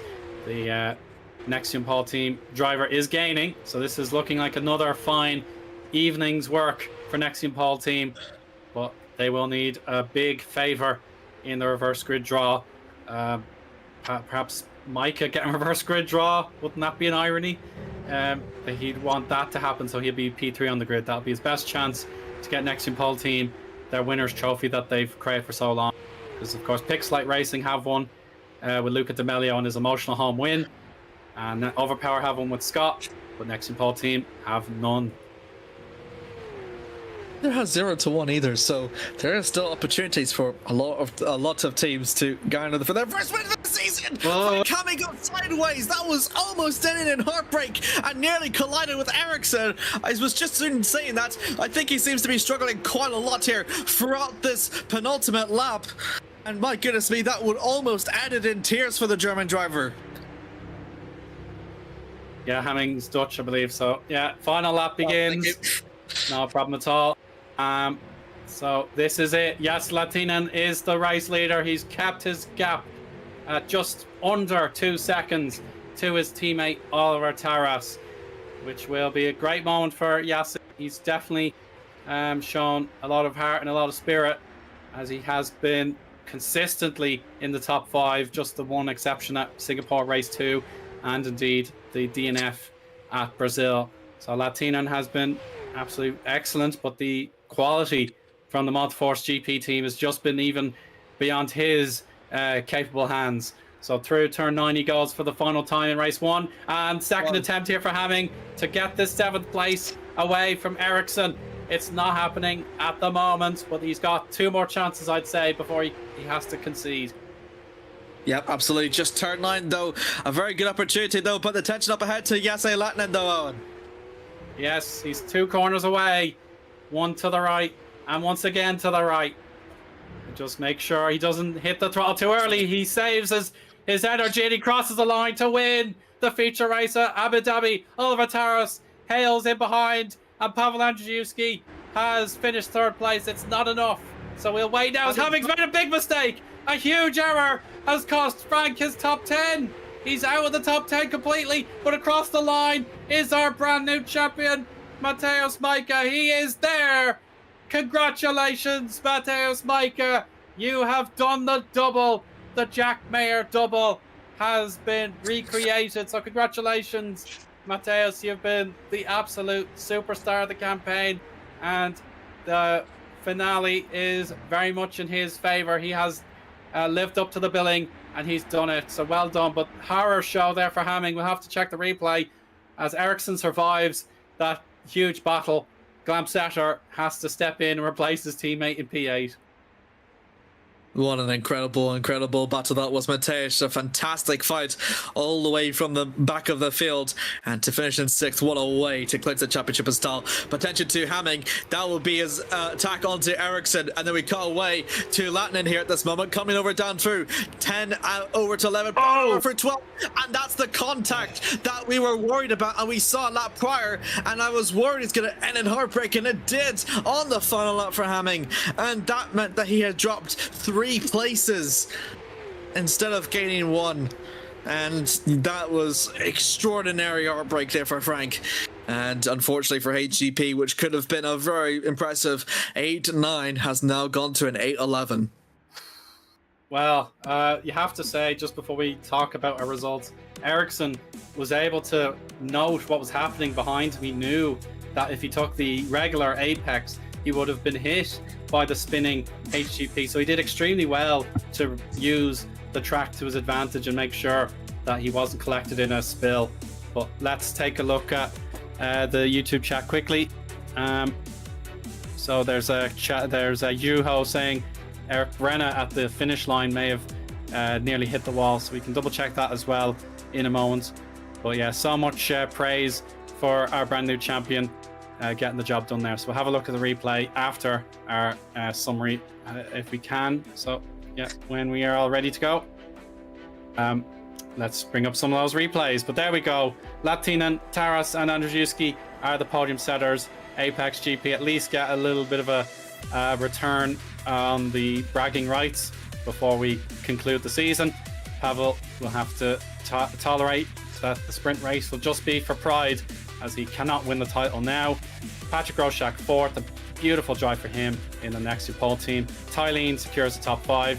Majka from the back of the grid penalty rose to P6 in the end, so more than enough to become champion, so well done to him. Ericsson, Glamsetter, Flack and Kozowski settle our top 10. Hamming, Gonzalez Green, Mesa, Falkenhayn and Van Soest finish up in the points. Van Soest maybe feeling he got a great boost at the end there. It wasn't looking ideal for him, but he's done well. Saracino, Skinner, Servinsky and Chutis 16th through 19th on the lead lap. Menno Klont in 20th, a lap down. And Eric Brenna 2 laps down, but he at least saw the checkered flag, which was not to be the case for Tina Curtis, Wesley Stefano, Miro Regribi, Philip Koenig, Alessandro Iannone or Massimiliano Riboli. So if we do have time to check the replays once or twice to see what happened, yeah, here we go. We've Eric Brenna coming up now. We've seen this before, I believe. No, we haven't actually. This is a new one. That's okay. That is a new one, yeah. Was Ben, maybe he was involved in something as well? We could see. Yeah, so Ben Skinner lost points at the end of the race. So what on earth happened to Ben that cost him some precious points? So here we go. So here's Ben. He will be battling with Falkenhayn. This is turn 9. Oh, Oh, he's just spun it. The side draft put the LEF car into a spin, but yeah, no contact by the two drivers. Check it for certain on the onboard. Yeah, it's just a loss of traction. Yeah, it's as soon as you're hugging that much in, I think this being almost towards the end of the race, it can only hold just so much more grip, and the racing line extends out to, it doesn't hug the inside line as much as it does, so yeah, I can understand that from Ben Skinner, how he managed to drop down as much as he did, but well, I'm quite impressed actually from the race that we've seen here in Abu Dhabi, often lauded as not being exciting. This was actually really exciting. It was, but due to the bumper schedule we've got to follow, this will be a very, very short break. We have interview time to come for Massimiliano Riboli for Pixelate and Philip Koenig for Griffon. So stay tuned. We'll be back in less than 5 minutes. So take care. See you soon.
And welcome back, everybody. That was our quick break. The reverse grid draw, we'll just say it bluntly. Mateusz Majka in P6 got the draw. So the brand new champion gets to begin on pole position this time around. But we will move on quickly because Philip Koenig was in the interview waiting room. So Philip, this is also Griffon's departure from GPV at the end of the season, coming up soon. So would you like to express your feelings and maybe some happy memories you've had since you joined the team in 2024? Yeah, I have to say, first of all, really happy that I could be part of the team for the 2 years here. And I mean, unfortunately, I didn't contribute to the team as much as, for example, Frelick last year. I think he was the outstanding driver for the team. Anyways, really happy for the opportunity here. Especially a big thank you to David for being a really nice manager, really caring person. Helped me a lot with setup work and developing as a driver. Unfortunately, this year I didn't really have like a consistent teammate like last year. Was nice to drive with Mauro for like 2 or 3 races. Was really happy. Had some good results during the mid-season this year, like Hungary and Nürburgring. I think was my favorite races. And unfortunately, there's been of a dry spell ever since. So maybe in the last race, with a bit of good fortune, I get some points. Would be a nice closure to the season. But apart from that, yeah, I'm really happy for Griffon to give this opportunity. And yeah, not much more to say from my point of view, I have to say. Yeah, much pressure, Philip. We know warm-up is about to end. So, yeah, as you mentioned, Shimon picked up the array of victories in the 2024 campaign. So from 13th in 2023 when the team debuted with Juanma Fuentes and Federico Marino, the most common drivers, it's been a case of bust, then a boom, and now a bust again. So, yeah, I suppose, Philip, beside you, is this a track that you do enjoy in general, or is it one that you'd like to move on? Let's say after it got changed, I'd enjoy it a little bit more than before. It's far from my favorite tracks, but well, let's see. I do enjoy it a little by now. Okay, so we've hit the checkered flag in the warm-up, so you're going to be requested by race control. So, Philip, It's been a bit brief, I will say, but thank you so much on your behalf and as well as Davide and the rest of the drivers and representatives of Griffon. Thank you so much and take care. Thank you, guys. Apologies again to Massimiliano Riboli. Unfortunately, we missed out on chatting to him, but I suppose if we could get him after the race, that might be the fairest way if he feels like doing that. So, yeah, again, really sorry to Riboli. It's just so quick, these warm-up sessions. So, yeah, we'll hopefully organise something so we get all 3 teams who are not going to renew their spots on the grid for next campaign. Make sure they're all able to have a chat with us before the season actually ends. So we just confirm if Massimiliano is still interested in having a chat. So again, very bad on our part. We missed out on chatting with him twice, but we will do our best to make sure it's not a third time, Amir. Yeah, absolutely. I think it's just important. We will get to listen to what he'll have to say through about Pexlight as well, especially whenever you consider like how strong that they have been, well, initially, and were indeed the underdogs on a magnitude of occasions. It's another one we'll miss, but we've mentioned about Griffon. Griffon has been, it's been turbulent them for the season, but as I have said before, Shimon Frelick was occupied for one of the seats previous season, and going for their first win, and well, even they've said it themselves. Like if he was there from the beginning of the season, well, it could have been truly a title contender. I mean, the fact that they've gotten 9 wins from him, I think, has been pretty sure remarkable. But also, I think they have learned with that stint as well. They've always been very capable of performing there. I think today this season has sort of been their off season.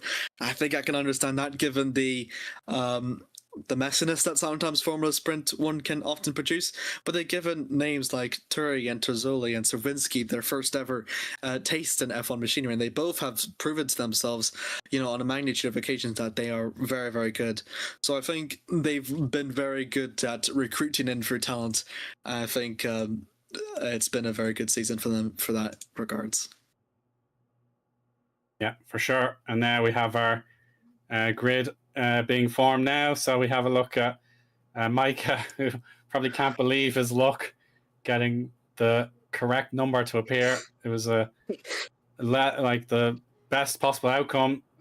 Even a reverse grid draw for 10th place Kozovsky. That still would have helped him out a bit. He would have been P5 on the grid. So to get 6th place and then a reverse grid draw Paul to round off his glorious campaign, he must be absolutely grinning. Just rubbing salt into the wounds for everyone else, especially from the championship fight that we had. But no, it's good for at least for Mateusz Micah, though. I mean, a chance to do his first round 2-1. I think the last time he got this sort of situation was back in Jeddah, was the last time where he scored points and then won in round 2. He hasn't done that since Jeddah, so it's going to be quite easier said than done. But Mateusz Micah, well, a very good chance for himself to get his 10th race win this season. Goodness gracious, that is certainly up there with some of the all-time performances. 11 victories, yes indeed, 11, yeah. So another point just to quickly state before we go through the formation lap is that Maltforce have broken the 1,000 point barrier, which hasn't been achieved since 2018 when there were 18 rounds in the season by Scuderia Basile. So history has been made. Not even the almighty TOP esports team could do that in 2023. So Maltforce, the stalwarts and the ever-present FS1 team have made an outstanding campaign for themselves, breaking 1,000 points. So now let's run down the grid. Let's do it as quick as we can as we're halfway through the lap. Micah, Tylene, Roszak and Andrzejewski first through fourth. Animation's fixed, by the way. No worries. Yeah, so it's all through the animation. We've got row 3 of the winners of race 1 there. Latinen in 6th behind his teammate Taras this time around. Jesper Eriksson and Christian Glamstetter 7th and 8th. We have Flack, Kozovsky, Hamming and Gonzalez Green 9th, 10th, 11th and 12th. Row 7 shared by Luis Mesa and Michael Falkenhayn. Raymond Van Sust in P15 for MS Performance, just ahead of Giuseppe Saracino. The top 20 features Ben Skinner in 17th, Filip Cervinski in the first Griffon in 18th, Lorenzo De Chutis is 19th, and Menno Klont 20th. Eric Brenna, courtesy of making it to the finish line, starts P21 ahead of Tina Curtis, Wesley Stefano, and Miro Regribi. Our special guest for the second interview of the middle of the broadcast, Philip Koenig, is 25th. Alessandro Iannone, 26th. And Massimiliano Raboli, who we would love to have a chat with before the end of the broadcast, is at the very back of the grid in 27th. And so, Amir, any quotes or thoughts that you'd like to share before we get going? Oh dear, that's a mistake in the back, sorry. It is. I think that might be Miro. The first chance ever for Mateusz Micah to become what is effectively the second most wingless driver in Multiforce history. What a chance for him there. And here come the lights. For the final time in 2025, we are racing in Formula Sprint 1. Tylene will have to go wheel to wheel. Roszak to defend. Second place. Oh, contact at the back, and Patrick Roszak has to hang on for dear life. He's gone very wide. He's got to watch his mirrors because Andrzejewski, who's now well and truly defeated, but now he got trouble at the back of the pack. This could shake everything up. We've got smoke and all sorts of mirrors, but my goodness, I think they got away with one in some respects. One or two drivers will feel very hard done by, but we carry on nevertheless with Micah half a second ahead of Ericsson. Wants to overtake Taras. He's got to go head to head with the driver finished second place in race 1. Here he goes down the inside into turn 6. And look at this, a good move actually for Ericsson down onto the inside through Taras to surely cement it in through in a bit of a wiggle upon exit. But Jesper Ericsson will still keep on fourth to get into fifth. And look at that gap between Andrzejewski and Ericsson.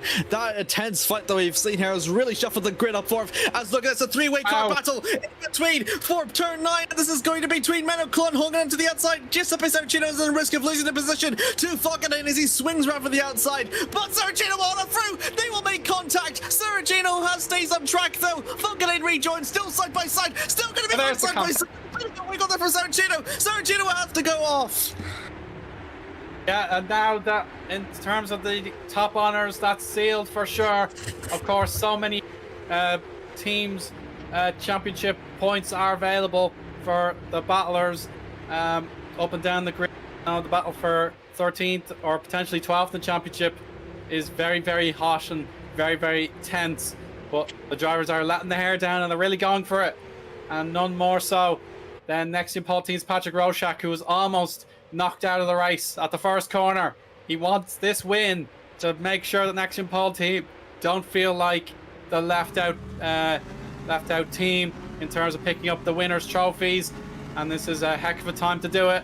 But he's got to pass Lucas Tylien for this second position. But coming down to turn 6, he's too far back. Yeah, absolutely. Also, oh, contact there. Wow. That could have almost done it in heartbreak, but still they'll keep him going beside. Still going to be hitting Micah 1, Tylien 2. That was so close, and it could have ended in heartbreak for Mateusz, but still he manages to keep on fourth ahead. That was almost in heartbreak, Owen. Yeah, that was almost an end of the dominance for Micah. He's been unstoppable since Hungary, but he got a hit in the back. But Patrick Roszak will say that's unsafe driving by Tylien. Give him a penalty so I can get by. We still had yellows flashing for about 5 seconds there, but we carry on as the top 5 are all within earshot of each other. Bit wide there from Ericsson, the rally driver as he was christened. But we carry on now to lap 3, and the intensity is certainly on show now, as every driver wants to end the season as the winner. Absolutely, it's going to be a very important accolade to hold, as the race winner Philip Koenig seems to be dropping way further back, all the way down to 26 now, so fortunate there from the Grifone Esports driver. But Roszak applying for the pressure in between Tylien and Andrzejewski, as Andrzejewski will also have Ericsson to worry about, so it's going to be split between Roszak, Tylien in the battle for P2, Ericsson and Andrzejewski in the battle for P4. A brief yellow flag in the second to 1, but here we go, a battle between Roszak and Tylien approaching over through turn 6. And Roszak is going to swing round through, hoping they can make it work, but Tylien pushes him off. He wants to take off through the racing line, and he will rejoin. Oh dear, this is going to be a headache now, because Andrzejewski has a better run than Tylien ever had out of turn 7 and 8. But down the outside, he'll go through, and Tylien, he's completely discombobulated because Ericsson has a run on him as well. Yeah, and look at this. Tylien's going to lose 2 positions in the matter of the first sector.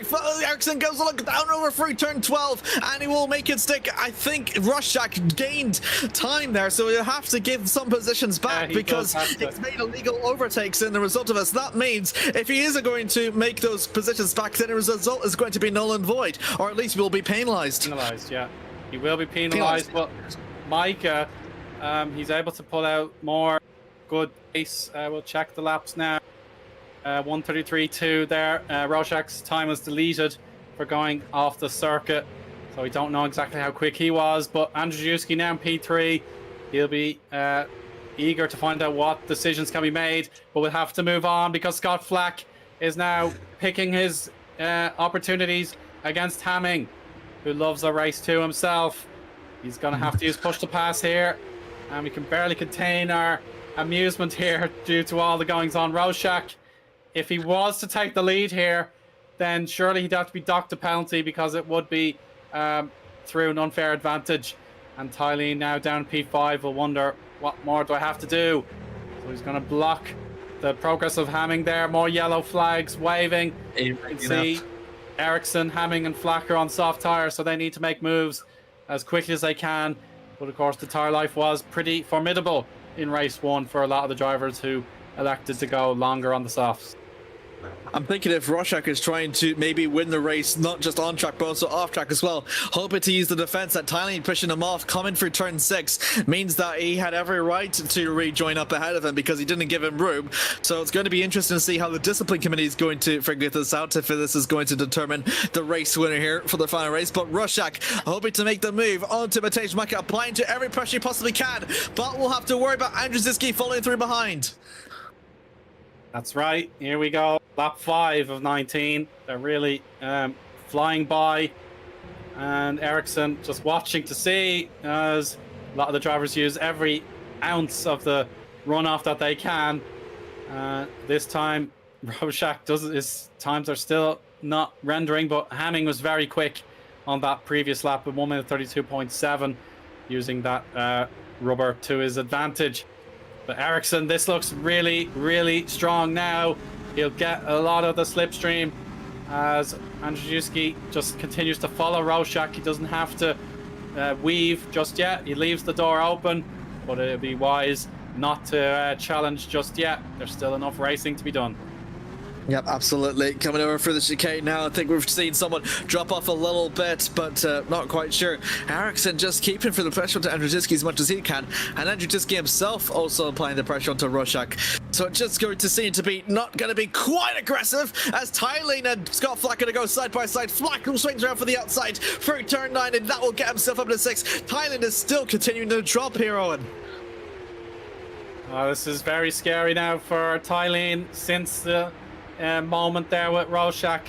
His race has completely fallen into disarray.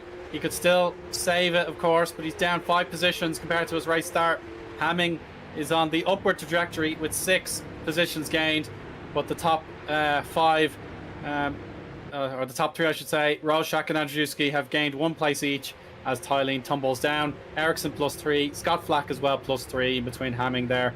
-5 for Thailand. Taras -3, Glamstetter down 1, and Latinen, who won race 1, has lost 4 positions. Menno Klontz, we saw him in spectacular fashion in the beginning of the race. He's now up 7 places and able to help KKR in their chase to finish 3rd in the team's championship. And Wesley Stefano +5. Riboli, I won't forget about him. He is +7. Nice memory, Eoin. I'm glad you really took that for in. It must be really incredible here for lap 6 out of 19. Another yellow flag coming through to the second sector. Not quite sure who will drop off exactly. Must be around for turn 9. Tina Curtis is a DNF, and that's going to be the second retirement in the row for her. Yeah, she will retire from both races. But we also need to mention just Mira Wigwibi and Alessandro Iannone are also out of the race, leaving us with 24 active runners. Gazowski and Koenig will still be promoted. We've got movement on the grid. It's Falkenhayn up a place against Klont. I think Van Sust is down against the Chuti, so Stefano may have got something. I have to double check that, but for sure Falkenhayn up to 13. Yeah. Absolutely. See though with Micah, they're coming through to the final sector now and still being under pressure from Rorschach as much as possibly can. The thing is though, a 33-1 from Micah and a 33-1-4 from Rorschach, so Rorschach is quicker, but that is still very, very marginal, only about a 300th of an improvement there, and well, it just doesn't seem to be that much for gains. There's nothing real much Rorschach can do. He's just waiting to see he can get the advantage to make the move onto Micah. But at least it's very good because Micah's not running away with it. But meanwhile, Ericsson on the exit out from 5, really putting the pressure onto Andrzejewski as much as he possibly can. Is he close enough to make a move from turn 6, do you think? I would say no, but it's very close, just not enough. So maybe turn 9 is his best friend here. We know how good Micah was around this chicane in race 1 with his hard to soft strategy, but now Team Iris versus LEF. This has championship consequence, and Mesa is through. That's a very good move. He just about stayed within track limits. I'll confirm that for sure. But on the high side, Ericsson going around the outside of a runner-up in the Drivers' Championship. And he's hanging on for dear life, but he has a chance now for the hotel section coming up. He's going to go side by side, heading over for turn 12. Andrew Ziski goes a bit sideways. It makes him unstable. And Ericsson holds on through, swings right round. And what Brilliant. a fantastic move to get himself up into the podium place. And Andrew Ziski has a wiggle on the exit. And that means he'll be under pressure from Hamming. Well. I thought you hit the curb too hard there. But yeah, the fact of the matter is, Rorschach, I don't know if he can lay claim to P2 for very much longer. Which means Jesper Eriksson, he has reason to believe he is second place on the road. But P4 is still up for grabs here. Andrzejewski making me make up some sort of weird language there for just a moment.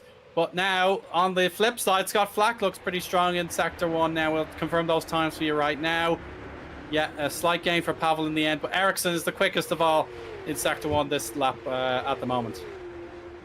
Yeah, very good from Ericsson as he's continuing on for his charge. And Rorschach up coming next. Not looking for a crowd, but here we go. Frank Hamming making the overtake under Andrzejewski for P4. And a fantastic move coming over for turn 6 before the corner even happens.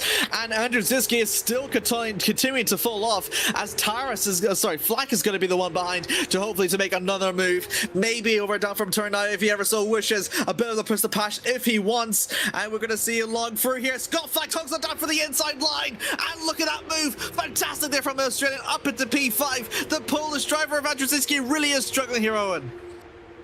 This is going terribly wrong for Pavel. At least he knows the championship is already out of his reach, so it's not a heartbreak. Whereas it was the other way around, he was winning the championship heading into tonight, and then these points were falling away from him. It is the case of he's just racing for pride, but in this battle for 7th place with, 8th place with Tylene at the top of the queue, not for the first time. He's had a lot of defensive driving to be done tonight, and he's got this huge queue of drivers behind him, and the one with the most to fight for is Luis Mesa in P10, as of course Team Iris want to beat LEF Auto Racing in the Teams Championship, and of course Hyperion have lost Tina Curtis, so that means that there is a wide open door for these teams to potentially jump into.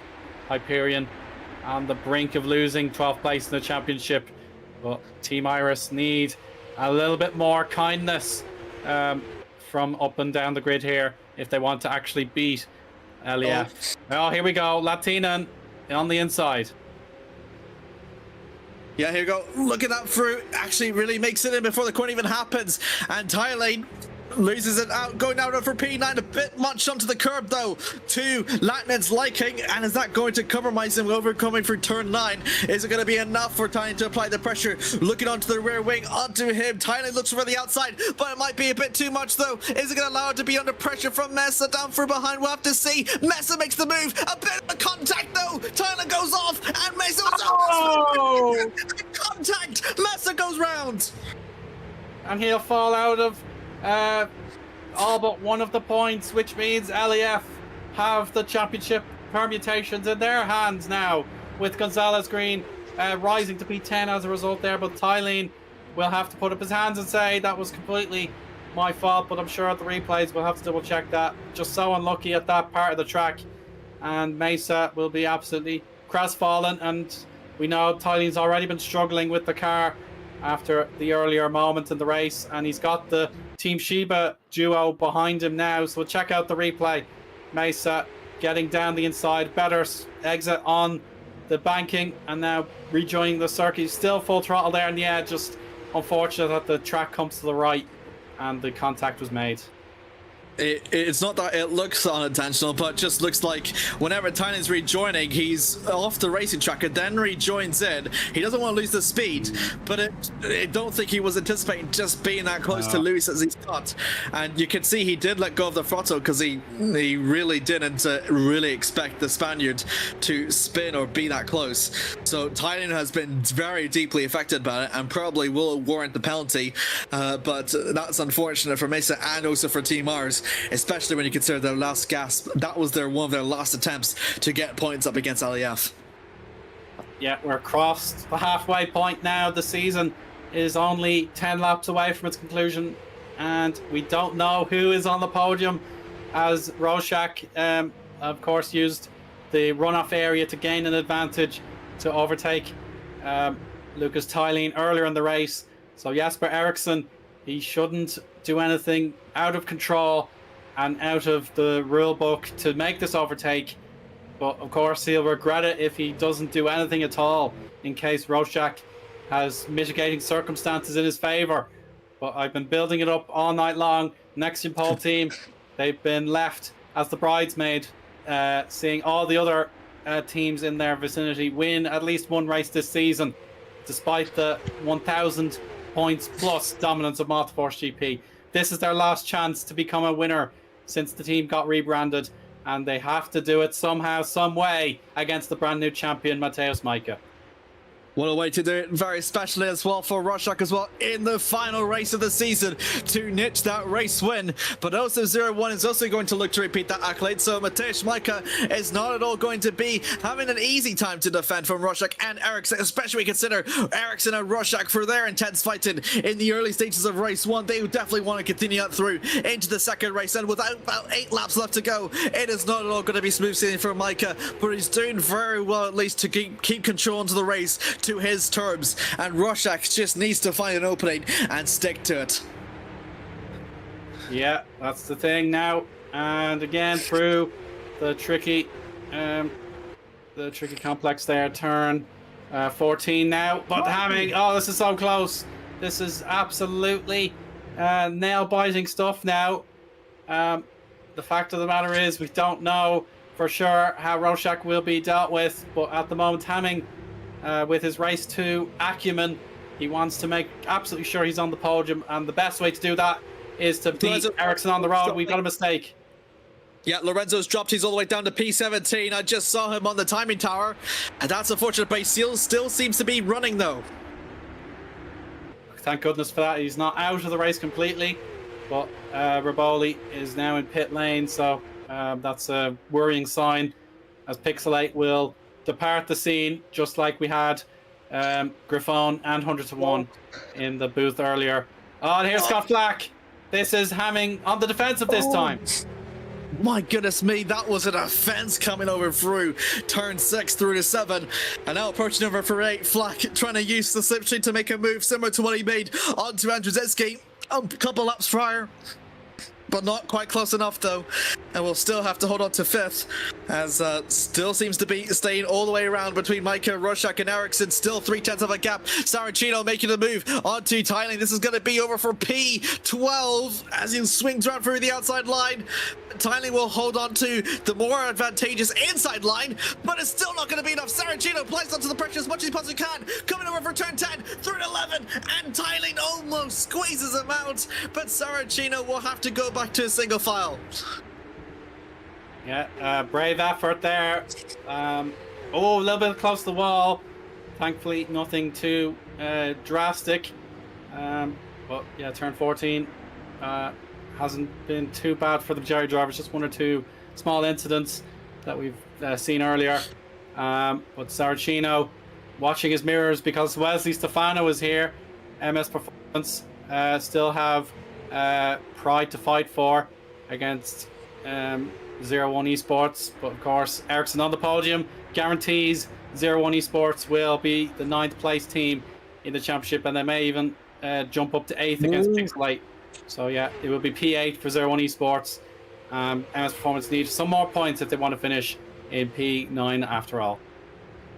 Yeah, so again, that's the sort of gist of the image we're seeing here for the championship, as Tylene just doing his best to defend from Saracino, and Saracino will have Stefano down behind, who with the race that he had previously and was denying them some points, he's definitely going to try and make a good use of the opportunity that he has here.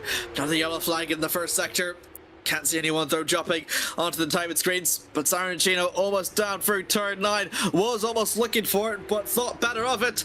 It's a very long yellow sector 1 actually, so we're not quite sure what's happened, but Saracino keep on applying the pressure through the Tylene, hoping to find and see if there's anything for the 3rd sector he can, as there's a bit of contact between his front wing and Tylene's rear wing under through the hotel bridge that they will go, only just for the series of corners, but it's still going to end it with Saracino 13th and Tylene 12th. Tylene is holding on to turn to P12 for his life here, Eoin. Yeah, he really is clinging on for everything that he possibly has, but at least Menno Clonton 15th. Can't see his teammate struggling at the moment. Luis Mesa probably fed up of the sight of KKR team drivers at the moment. He has to try and get back into top 15 and figure out how Team Iris could still beat LEF in the championship.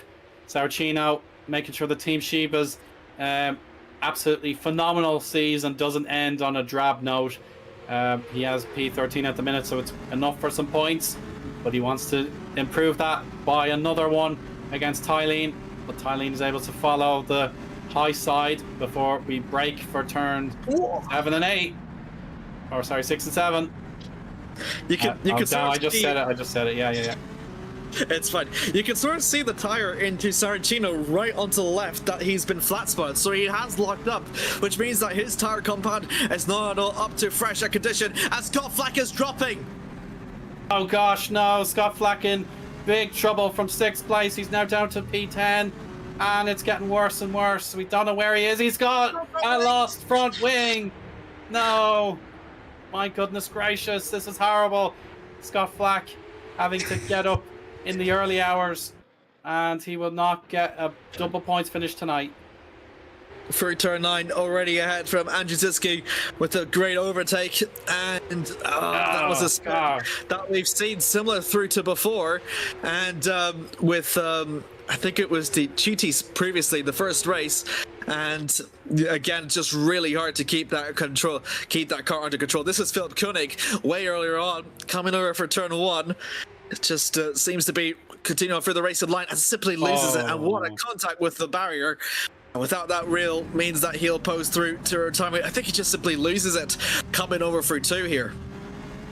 Watch the steering motion, watch the... Oh, I think it's a disconnection. Yeah, I see the throttle just vanished on him, so that's a hardware issue, I think. That's very, very sad to see. As Koenig, double DNF for him to bow out as a Grafone driver. But at least Cervinsky's still going, so it's not all over for the Grafone team just yet. Yep, Stefano applying the further pressure onto Sarantino, making a move, holding onto the outside line, hoping to keep that line down through turn 9. Is Sarantino going to respond? Holding into the middle one, yes he will, making sure that Stefano doesn't get too comfortable on the outside line, and it does work, so Stefano will eventually have to try again, and Sarantino will happily stay onto 12th, but that's allowed for the gap between himself and Tylene to extend. Yeah, it does allow a little bit of a relief, but it's only going to be very short for Tylene. His advantage is going to be cut into very, very quickly, and we'll know for sure just how shocking the catch-up is as they cross the line to complete their laps. And yeah, 0.3 of a second gained by Saracino in that sector, so that means the turn or the sector 2 advantage is completely wiped out. But they were very close to lapping at the exact same time, just a few hundredths in it. But Tylene, oh my goodness, I don't know how you defend with 3 angry drivers in your mirrors, all with different priorities and sort of dreams. And there's a position swipe, almost a switch there. Rorschach, and oh sorry, yes, Hamming is through. Hamming has overtaken Ericsson, but he's got a chance to fight back.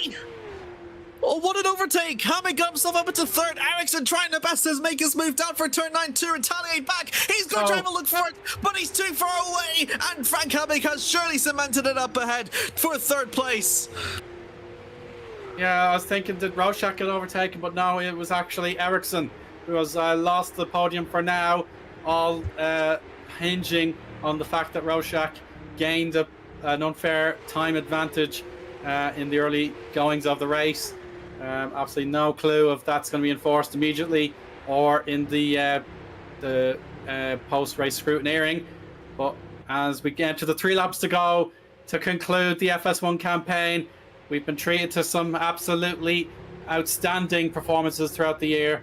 None more so than from the race leader, Mateusz Majka, who started the night at the very back of the grid, recovered to P6, and then got the lucky dip in the draw. But Saracino, oh, he's going for broke now. He's on the outside of turn 1, but he won't get through on cornering ability. Oh, there's Tylene.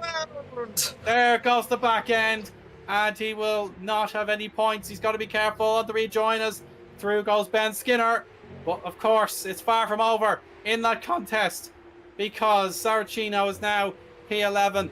But Stefano, you can never rule him out either. He's so close. Luis Mesa, he'll feel that's a bit of karmic justice. He's back into the points in 13th. And the Chutis has P15 now, just behind Font.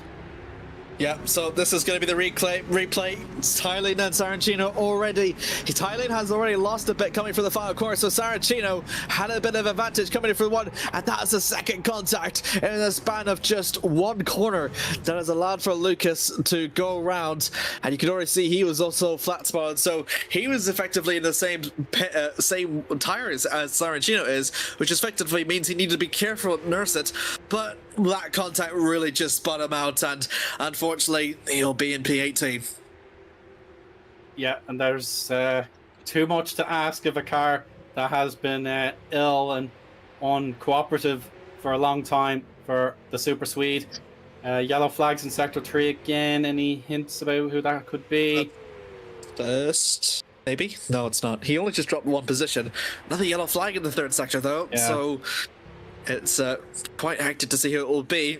I think Van Sust is the one that just spun, but I think he seems to be fine, still running in P17. The quick replay to see what happened. Yeah, it is Raymond, because he's dropped quite a lot. That is... I'm not quite sure who that will be from behind. Approaching over down to turn 12. Maybe, yeah. Oh, contact. Wow. That he does hit the wall. Geez. He does hit the wall. That was quite a weird move, because... that is Thailand up ahead as well, so this could be the other yellow flag that we had just seen. Also for the same corner, coming over for turn 12, as Simple loses it. Yeah, the tire combat is really starting to really wear off under the Swedes. I was going to say feet, but it is feet, actually. I am right. Wow. It's under his body, yeah, I have to say. It's better just to get it into the pits and get some dignity at the start-finish line. But Wesley Stefano, he knows his teammate has been given an unfortunate clash there. Not much could have been done about it. But Stefano versus Mesa, that's going to be an interesting watch here. MS Performance don't want to lose to Team Iris by any means, as they know they could potentially. Oh no, that's the spin for Eric Brenna. Eric Brenna facing backwards there. Yeah, so that's unfortunate, but still, he is already a lap, so yeah, we can't say it's a race deciding mistake. But yeah, we're going to be getting into the final lap now, so you have to watch the replay very quickly as we need to get back to the last half a lap.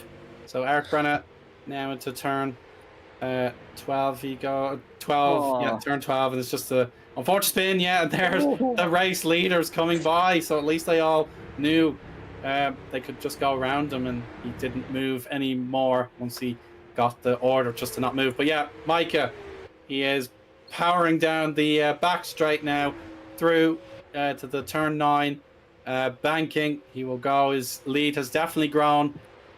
The yellow flags would have been out in force, and yeah, you can see he's got a purple sector 2, Amir, and yeah, he's unstoppable tonight after having to work his way up from the back. I know, the most winningest driver Multiforce has ever had in their FS1 campaign since Alex Siebel all the way back in 2017. What a way for Matej Micah to win it in style. And it's 2 corners to go from now. One more. He can celebrate however he pleases.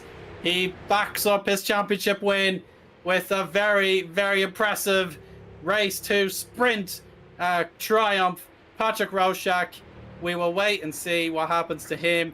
But on the road, he finishes P2. Frank Hamming gets the final spot on the podium, provisionally for now in P3. Pavel Andrzejewski, he'll certainly reflect on what went well from this season, but it just wasn't enough to win the inter-team battle. And Jesper Eriksson gets another top 5 in the end.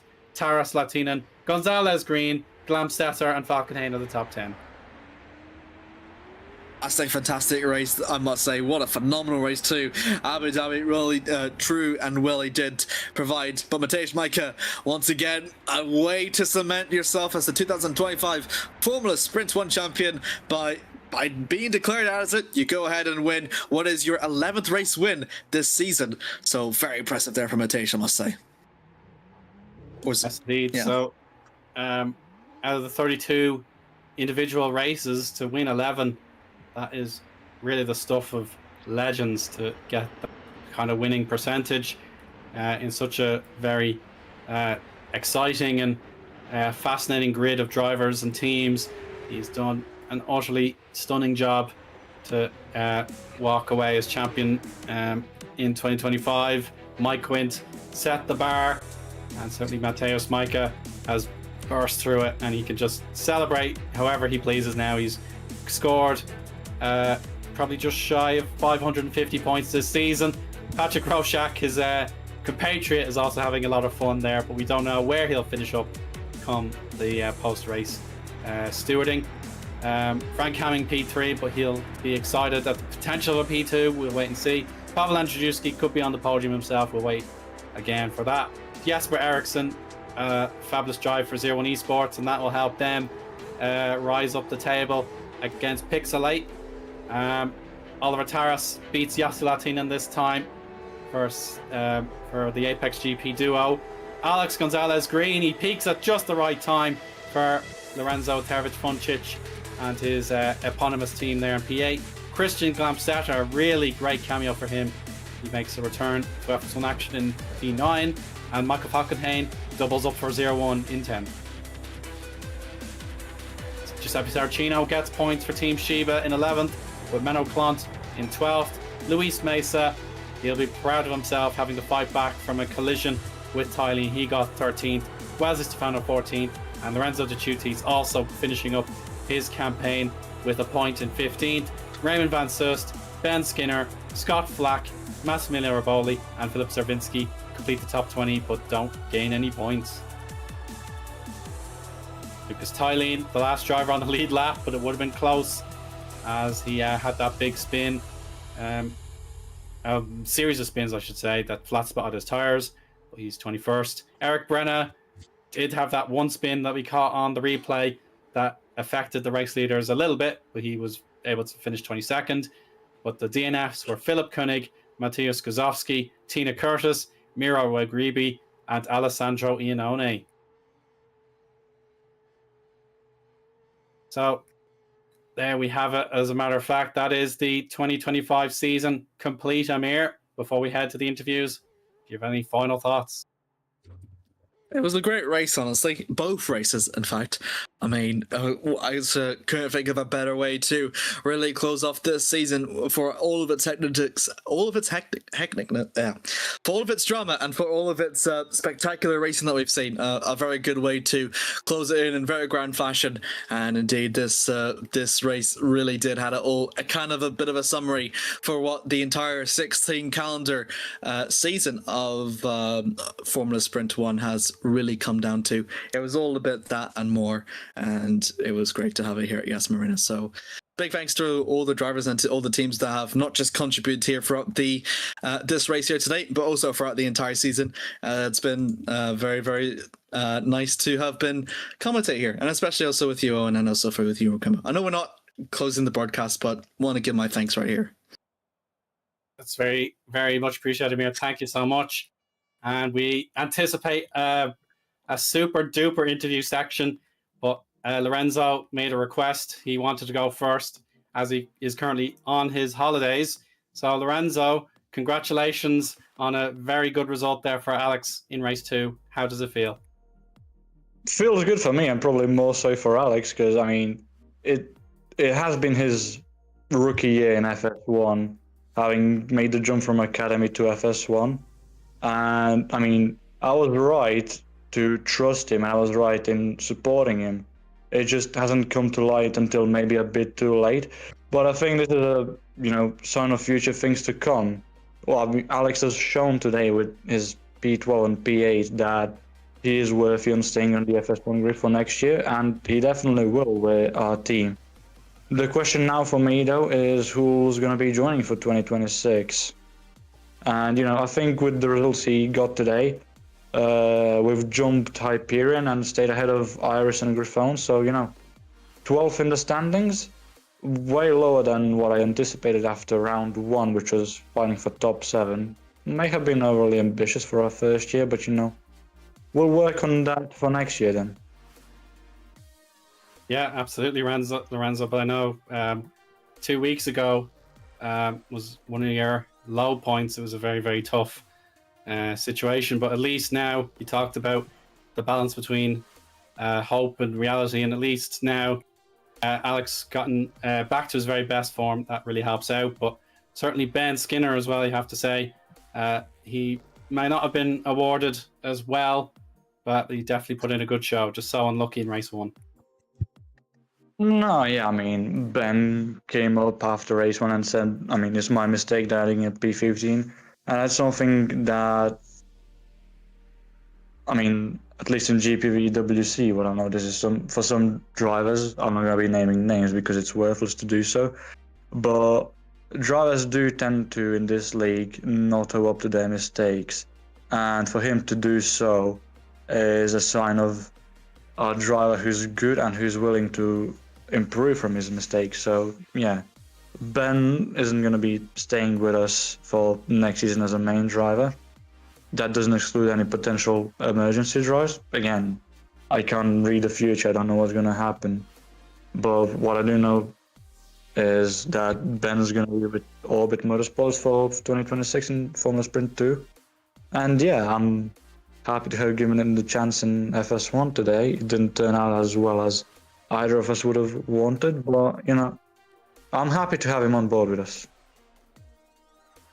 Yeah, for sure. And I suppose a quick word there to Luis Mesa, perhaps. He really put on a fantastic drive for Team Irish, so definitely a few nervous moments as you wanted to shore up your P12. Yeah, absolutely. Luis Mesa put in a great performance. I mean, his first race back in Formula Sprint 1 in 10 years. And yeah, it was absolutely great to see him do well. And, you know, maybe I'll put in a word with him. Who knows? I definitely have drivers I'm eyeing. I won't be saying names, but Luis Mesa could be one that I might be looking at for next season now. Yeah, so no rest for the weary as postseason transfers have to begin quickly. But on that note, Amir, do you have any questions for Lorenzo? Sure, it must be very, very happy for yourself. I know, given the earlier predictions that you had at the start of the season, but again, a rushed entry into FS1 and you finished over 72 points, which has been very good, especially when you consider the troubles that you've had to experience over for Lorenzo. How does the result feel heading into your next season as team manager for LEF Auto Racing? And how do you feel that your goals have changed from back in your first season to now looking into your second? I would like to say that my views for 2026 will be a bit more grounded, but I don't trust myself enough at the current moment to be able to say that. We'll see with what time brings. I don't know. For now, I mean, again, the disciplinary committee still has to make all their decisions for this round, so I'm not going to be prematurely celebrating P12 in the standings as well, even though I don't think either driver has anything to be reported for. But again, you never know, the race has only just ended. But, you know, for now, as things stand, I'm happy with P12, even though if I went back in time 9 months and told myself, listen, you won't be fighting for P7 in the championship, you'll be fighting for P12, I would have probably been a bit disappointed. But with how the entire season has turned out, you know, 14 different drivers across the year, various and I mean unlucky things happening to us. I mean, yeah, None race to Singapore, Alex in race to Jeddah, and in race to Catalonia, and in race to Mexico again as well. We dropped points through penalties and through driver mistakes and just general unluckiness. So, you know, hopefully less of that in 2026, and, you know, we'll see what time brings. But before I leave, if I may, I do have an Irish friend here with me. Frankie, say a word to your Irish. Where do you keep your toast? Dear Gwitch. Eve, can I talk to you? Tá mé go maith. Ah, Happy. Had the first and only bit of Guelga on the channel, so fair play to you. well, you have to keep it alive, you know. You know you have to keep it alive. That's why they teach Yes. it for secondary school, you know. Yes, indeed. Yeah, sure. Look at. There would have been a race engineer for this season, Frank. So yeah, himself, me, and another friend of ours are here in Manchester for a mutual friend's wedding. So that's why I'm over the phone right now. Hello, Anton. How are you, bye? Yeah, I don't think I'm gonna. You need more than one attempt really to nail an Irish accent, I will say, but great effort. Oh goodness me. No. Anyway, yeah, we've a lot of more names to come through, so Lorenzo, we'll let you go back to Manchester. Have a good evening. Back to Manchester, back to playing billiards. Oh, class. Have a good one. Have a good one as well, lads. Bye-bye. Bye. Yeah. Definitely the balance of picking out a race 1 winner or a race 2 winner. It's not always easy, but I think in this case, it's only right that we talk to our brand new champion and his teammate. So Mateusz Majka and Paweł Andrzejewski. Let's bring him on in. Hi guys, can you hear us? Hello. Super stuff. Mateusz, you've earned the right to receive the first question. You are the brand new Formula Sprint 1 champion. You did it in the interesting way. You made it a little bit lively. How did you feel your race 1 went? Let's begin with that first. It was wonderful. I'm really happy to finish the season like this. In race 1, I came all the way from the back to P6 with the good strategy that Paweł suggested me to start on the hards, and it was in the point because I don't think I will be able to manage this position at the end of the race. First lap very tense. It was from my side all or nothing. I gained like 10 position in first lap, and then it was just keeping the pace on the soft runners in front and fast overtaking in the end of the race when I have the advantage of the softs. So yeah, I hoped that P5 will be available, but Lucas did a very good job and I was not able to overtake him on the last 2 laps. But yeah, P6 overall, it was great. Really fun race from the end of the pack. Yeah, we can tell you certainly enjoyed it, but now we'll get Paweł in for a word. Qualifying in P3, the Apex GP drivers just a little bit too quick for you tonight, Paweł, in race 1. But in fairness, you gave it an honest go. So how did you feel it went for you tonight?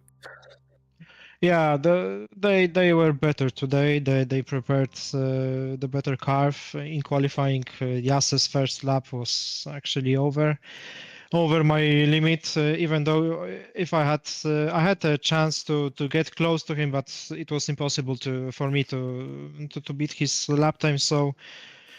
Big congratulations to Jase for making this qualifying lap pretty storming and closing mouth shut at the very beginning. Unfortunately, by the end, Oliver also regained second position on me, so I had to fight with 2 Apex guys working with each other because I believe that they were helping each other with giving the slipstream, etc. But in the end, I think that overall pace and overall performance was on their side today. So. Even though if I had quite a good chance on overtaking Oliver, it was it was a lack of talent from my side to make it stick and to get a real chance on Jase and overtake him for the lead.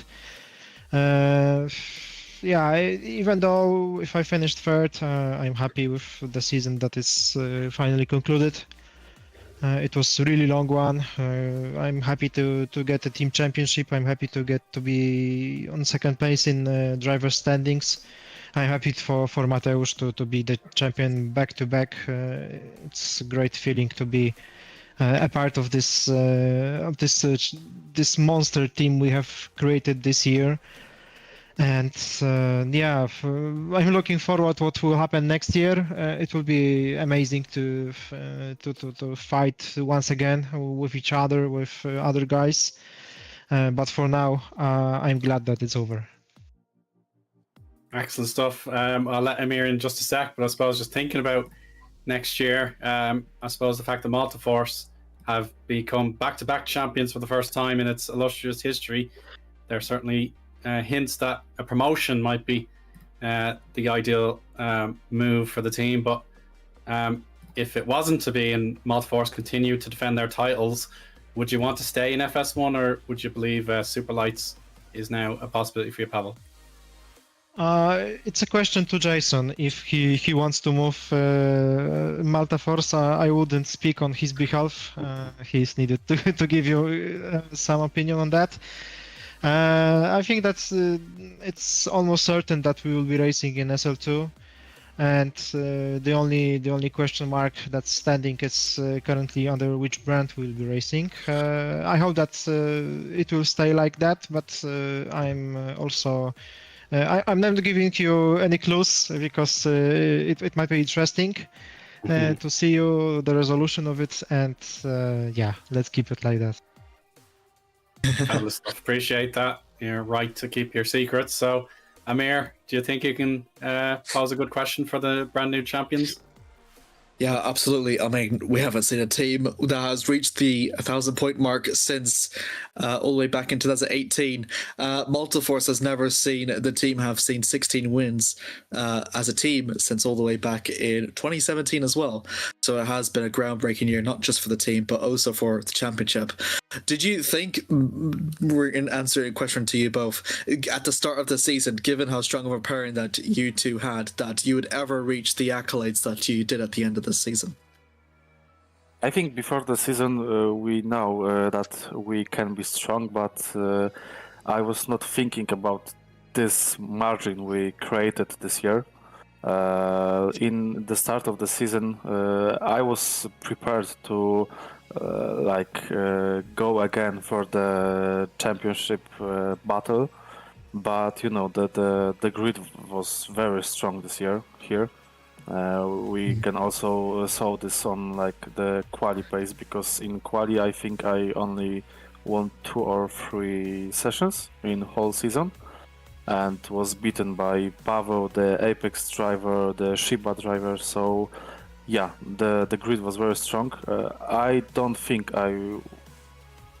we were prepared to be that much above the grid, but yeah, it was all from the hard work we keep in, because we were working very hard this season with Pavel. So yeah,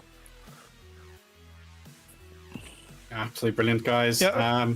I suppose From my side, I was pretty sure that we will be at the front. When we were doing the pre-season test, I told Mateusz that everyone that's currently on the track, they are focusing on 1 lap pace, whereas we were doing 30 lap stints and basically race simulation. So from that moment I knew that our preparations and our way of approaching this season is something different from the others, and this has resulted in great advantage at the beginning, obviously. Others quickly caught up to us. In the middle part of the season, we a little bit felt too confident, and we were overconfident in our abilities. So, for example, the Canada race has happened that we basically did nothing there. But in general, In general, I knew that we will be front runners, and it's only up to us to keep up to this pressure we have built on ourselves.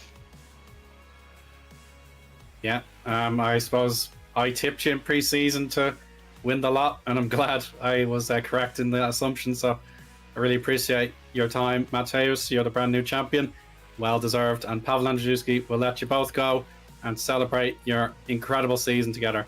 Thanks so much, and hope to see you again soon. Yeah, thank you very much. Good night. Thank you. Good Night. night. Bye bye. And now I promised him he'd get some airtime. Massimiliano Riboli and Pixelate, the third team to be out of the 2026 bidding to join the grid for the season. So we'll let Massimiliano take the lead and talk about his season with Pixelate and giving the team their last farewell. So let's bring on Massimiliano. Hey, Massimiliano, can you hear us? Yes, hello. Hello. I really apologize for missing both possible segments with you. So I'm so appreciative of your time here in the post-race interview segment. So I'm afraid on the sad note that Pixelate will not be on the grid for 2026. I'd like to perhaps ask for your favorite moments since you have appeared for the team in all three of its seasons, albeit in 2023. You just did the Brazil finale. So what is your favorite memory of the team? Well, team-wise, probably the 2 wins we had this year.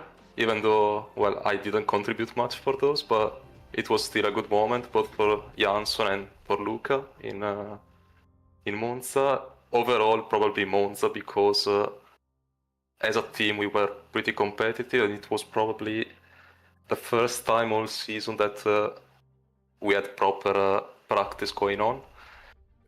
It was a difficult season, I guess, but I guess there was also some good moments, and Monza definitely was one of those. For sure, yeah, to get a bumper haul of points at your home circuit, that's definitely a pinnacle in any driver's career. So I was so happy. Of course, Luca D'Amelio, I believe, won that race as well. So it was a very patriotic time for a lot of you in Italy there. So pleased, of course, for yourself and Luca at that time. But I suppose, are there any other things you'd like to share? I know Australia race 2 was very good, for one example. Yeah, I guess the start of the season actually was alright, because we started quite positive, and me personally, I felt like, let's say, I belonged to the series, whereas like come round 4 or 5, I started to doubt about if I actually had to, what it took to stay in the series. Again, there was some good moments. There was also some pretty bad ones. I think I have more DNFs than point finishes this season. I didn't even check because I'm actually scared to check. But I could do a tally. yeah, no, but on a serious note, yeah, it wasn't the season we hoped at first. I think it's still the best result overall for the team since they joined the career ladder. I think, actually, I'm not even sure if we finished P9 or P10 now, because I know for a fact we lost P8 because, well, I didn't score no points and I was the only car. I don't know how many points MS has scored today. Don't think they got enough, but it'd be close. Yeah, if we kept P9, it's not for with a big gap, let's say that. But even if we lost P9, I guess if we want to look at positives, I guess we went out with the best result we had since joining. It's not much, but I guess we can look at some positives at least. Yeah, I suppose in terms of the team's history, the spreadsheets show 96 races now, the 2 wins and 4 podiums, and 264 points thereabouts. So So that's absolutely incredible. And the fact the team did start its maiden campaign at the bottom of the championship with 19 points, 15th out of 15. And a bit of a gain in the last campaign with 98 points. But now this year, you have grown as a team. So it is sad that you're on an upward trajectory, but there's no motivation or reasoning to continue. So it's very sad in that regard, because we have seen Pixelite have such great moments. But yeah, I'd just like to say on my behalf, thank you very much for all your efforts, Massimiliano, and of course your teammates across the year, Janssen, Lucas, Juho, Ben, and Luca as well, all taking part. So thank you so much. And Amir, do you have any questions for Massey after all his waiting? Yes, of course, it's often sad to see picks like Owen, but as Owen had rightfully mentioned, it's not often we see FS1 outfits win races. So, I mean, the fact both have it's been a multiple race win for the team, I think has been good. But, of course, for it being 3 seasons, Pixelite does leave, at least not entirely from GPWC. I think they're continuing to make liveries into next season.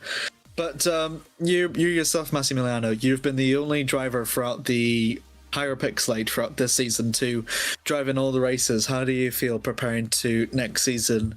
How you're going to prepare for the next few years? Well, it's a good question. I guess it all depends. Actually, I have a seat for next season already, so that's sorted at least, which is something, because before preparing for this season, I wasn't even sure I was going to get a seat. So I'm grateful to Stefan for actually having me this year, and well, in previous seasons as well as let's say reserve driver. So on that regard, I feel fine. On the other hand, I hope to have like a more calm season, let's say, because this year it was quite a weird year personally. Like, to give some context, well, I changed my job this year, and since round 5, let's say, apart from Monza, which in fact was probably the best round I had this year, I joined rounds for like 5 minutes before quali, and that's shown in the results, I think, because I didn't have time to prepare. Even during the week, I didn't have time for much practice. So my hope is to have like more time and better year, both in GPV and in other regards, I guess. Yeah, absolutely.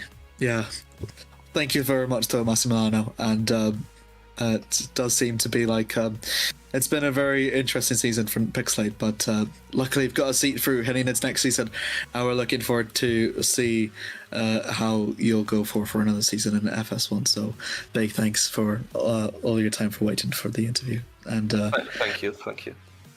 All your best through to next season. Thank you.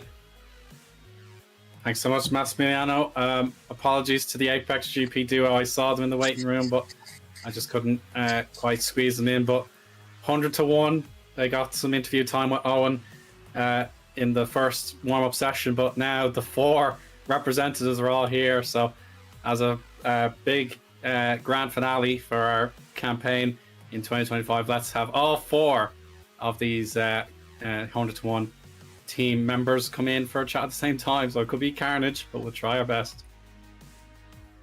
No, it won't.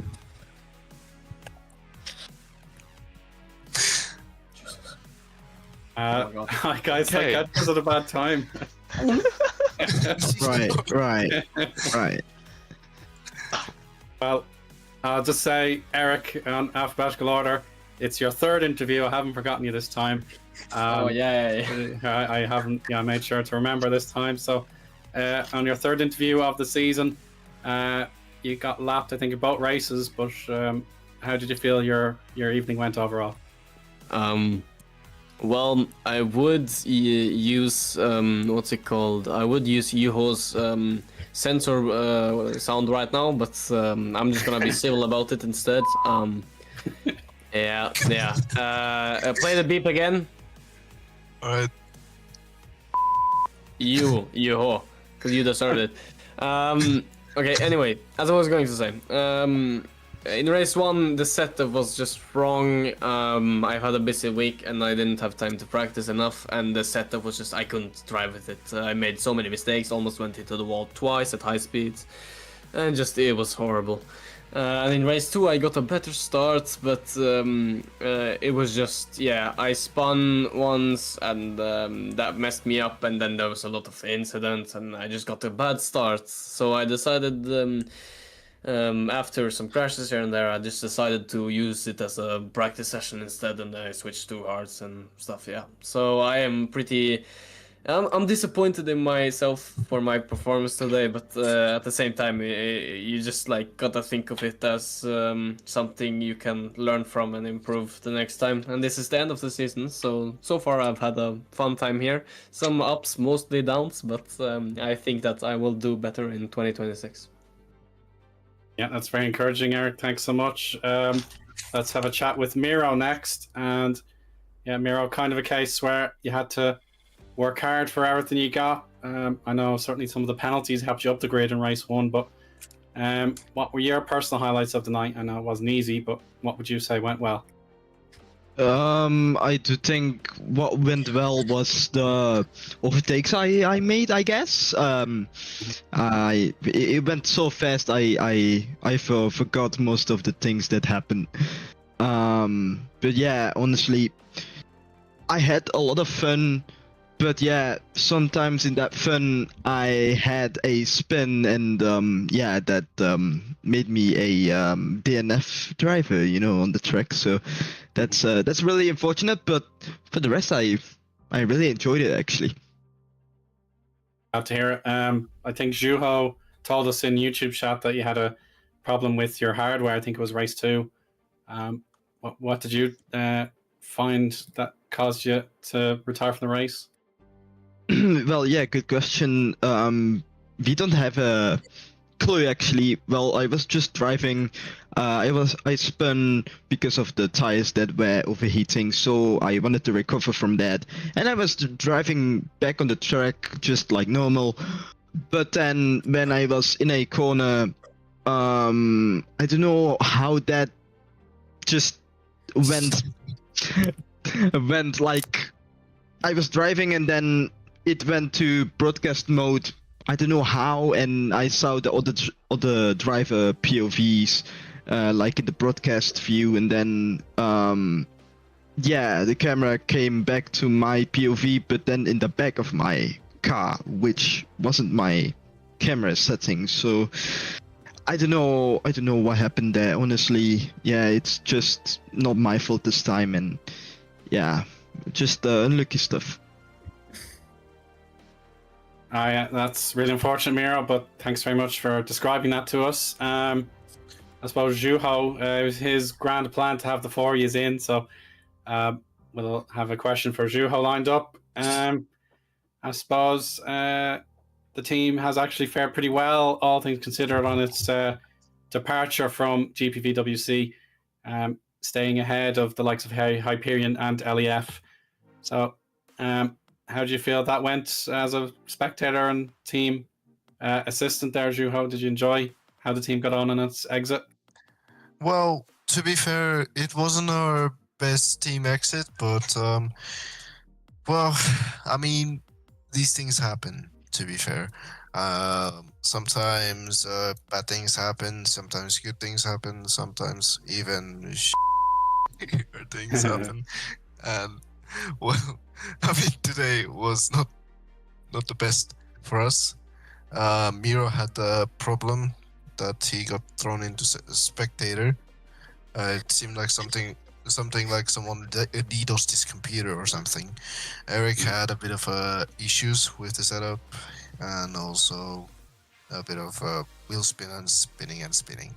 But either way, I wanna give my big thanks to Ben, Konstantin for managing the team Me too. for 100 to 1. And of course, he's done an amazing job. I mean, 2024, the 100 to 1 team was basically people's champions, to be fair.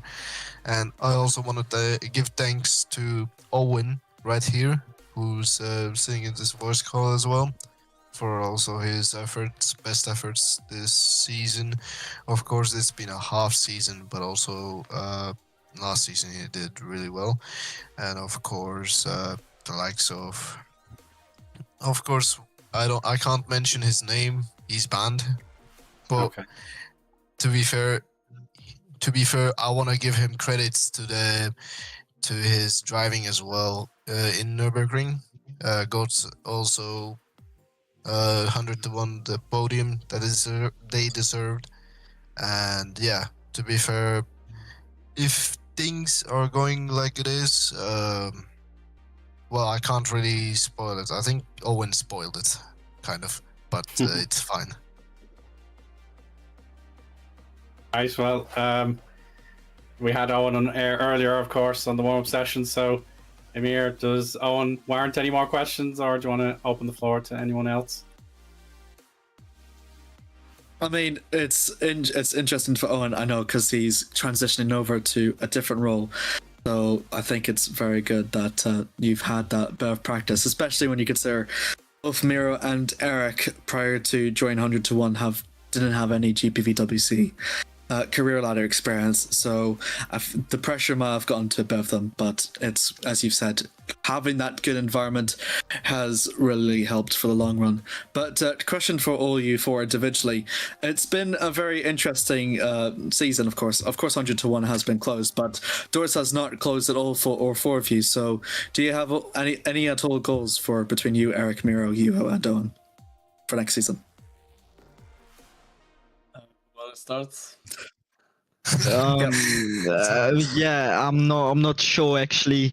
I'm new in FS1, so I don't know much about it, but honestly, I think for next season they will absolutely doing great. And hopefully we can get some good results as well. I mean, goal for next season, possibly. I will spoil it now. I would like, of course, my team, Valor 1, to be in Formula Sprint 1. If it doesn't happen, it's okay. We might go to Formula Sprint 2. Well, it will be quite interesting. So our goal is just to finish races and I think keep the 100 to 1 name also alive, since it's kind of the ashes. Let's just say that the ashes of 100 to 1, and still the heart of 100 to 1.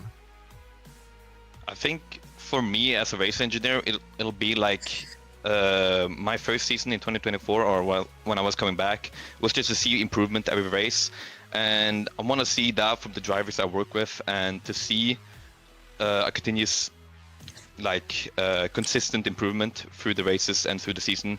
We're actually building a good foundation, I think. Like, I see, just from doing this one race, I see things, what to improve on and what the weaknesses are and stuff like that. So I know what we can work on, and like already in race 2, like we could work on a better setup for that race, and it was good to see. And for next year, I think it'll be a lot of fun just trying out this new role. Brilliant stuff, lads. And I suppose it's closing time. We're going to wrap up the season now, but it's been a pleasure to have you along for the campaign. Eric, it's great to have you pass along. Yeah, go ahead, Zeeuw. Yeah. Eric wants to say something. Yes, go ahead, Eric. I just wanted to say quickly, it's not necessarily a question or anything like that. It's just I wanted to also thank Ben for giving me the opportunity to drive for 100 to 1 in FS1. It's been an interesting experience, but I must say that my peak in 100 to 1 probably was Interlagos when I got my first point. First and last. Yeah, Indeed, it yeah. was. I mean, there's more to come for you, mate. So. For sure. I really believe that too. It was for me also the first time with the team, and it's a very good team as well. I really want to thank everyone in that team. That it was fun, and I didn't do I did my best, but it wasn't my best results in the races that I did. But yeah, I really want to thank my dad and everyone in my family to support me, and my best friend Oli as well. He's watching this, and I want to thank everyone. It's very, very appreciated. Very kind words to say to those who mean a lot to you and help you out. So, really, really good stuff. But yeah, that's the end of the season, lads. So I'll let you all go. Eric Brenna, Mira Greeby, Juho Soppinen, and Owen Kvil-Hausvik, thank you so much, and enjoy the off season or whatever you do next. Harry, I have to be hasty. Look, it is getting late. Look. Good night. Thank you. Goodbye. Night. We gotta sleep now. Yes, good idea. Go ahead. Let's sleep. This is what you do when you give them a platform, Owen. I blame yes, you for this. I know. Yeah. This is the chaos. Yeah. I'm very sorry. I'm trying to control these kids. All right. So, farewell. Farewell, and see you next time. Yeah, will do. So there we go. Everyone has been catered for in the interview. Super special edition, as of course we needed to have a chat with Philip Koenig as well during the middle of the warm-up sessions. At least Massimiliano was a good sport and came in at the end there. So, Amir, any very, very, very final thoughts for the season? Great season, honestly. When I first started in GPVWC, I wasn't quite sure how I was going to feel with Formula Sprint 1 because I've only did Academy experience and Superlights. I never expected my wildest dreams that of all the appearances I would have done throughout my debut in GPVWC would honestly be Formula Sprint 1. So I was honestly very surprised whenever I first started and eventually stuck since Istanbul. That I would witness what has been a very fascinating championship. I mean, kudos to Mateusz Majka for repeating for the double, a Formula Sprint 2 championship and a Formula Sprint 1. That Mateusz Majka for his first full season to get 6 race wins and to really boost their Multiforce to 1,000 points since the first time ever we've seen a team that has done that since 2018. And again, Multiforce has never gotten as many wins as this since 2017 as well. So it's been a record-breaking year for Multiforce to really show why they've been an extremely good force in Formula Sprint 1. They continue to change and adapt over for the years, and it's why they've been a mainstay here. But also very good performances to Apex Grand Prix for Taras and or Latinen. Latinen had got his a good farewell to him, and Apex Grand Prix a 1-2. I think that was the good thing that Taras has gotten, especially since the mid-season slump that he's had. And Team Shiba for one of the best new debutants that we've seen as well to finish it through and third has been pretty remarkable. So it's been massive story changes through the drivers and through the teams, and it's been honestly very incredible. And I find it makes looking into next season all the more interesting, especially when you consider the landscape has really shifted after the results here from Abu Dhabi. Yes, without a doubt. It really is fascinating to see what could develop, particularly as we expect the vacancies to be filled with brand new entries. Certainly the promotions and relegations will all be factored in the coming weeks and months as well. But since we began the season back in March, it was promising to be a great one. I'm glad once again to have contributed towards its deliverance. So I, of course, had to miss 4 races this year. So poor me, I have to say I missed out quite badly in the summer, in particular with the football, but those things happen. But I'm delighted to get the break now. We all deserve a bit of rest. I know Remco saying, "Will you hurry up?" But anyway, such a fabulous job by Remco in the broadcast direction. The substitutions, that was Amir, you were the first one, as Alex was absent from Turkey, for example, and then Ed Hunter and Carlos Martin were very valuable in the broadcast booth as well. So thank you all very much for making this season possible. And of course, the media team in general, Toby Davis, Menno Clant, and so on and so forth. Chris Williamson, of course, having to work all the race control. Really, really grateful for him. And anyone else who I've forgotten, I'm sure the post-credits scene will at least give you a bit of props. But anyway, it's 10:30 now in Irish time, 11:30 Central European time. So it's time to go. I really hope you enjoyed the FS1 campaign and give Super Lights and Super League their due credit as they wrap up their campaign as well. So for myself, Eoin, Harmon, Amir, Oates, I'm Remco Zeeuw. It's a good night. Thanks for tuning in this season.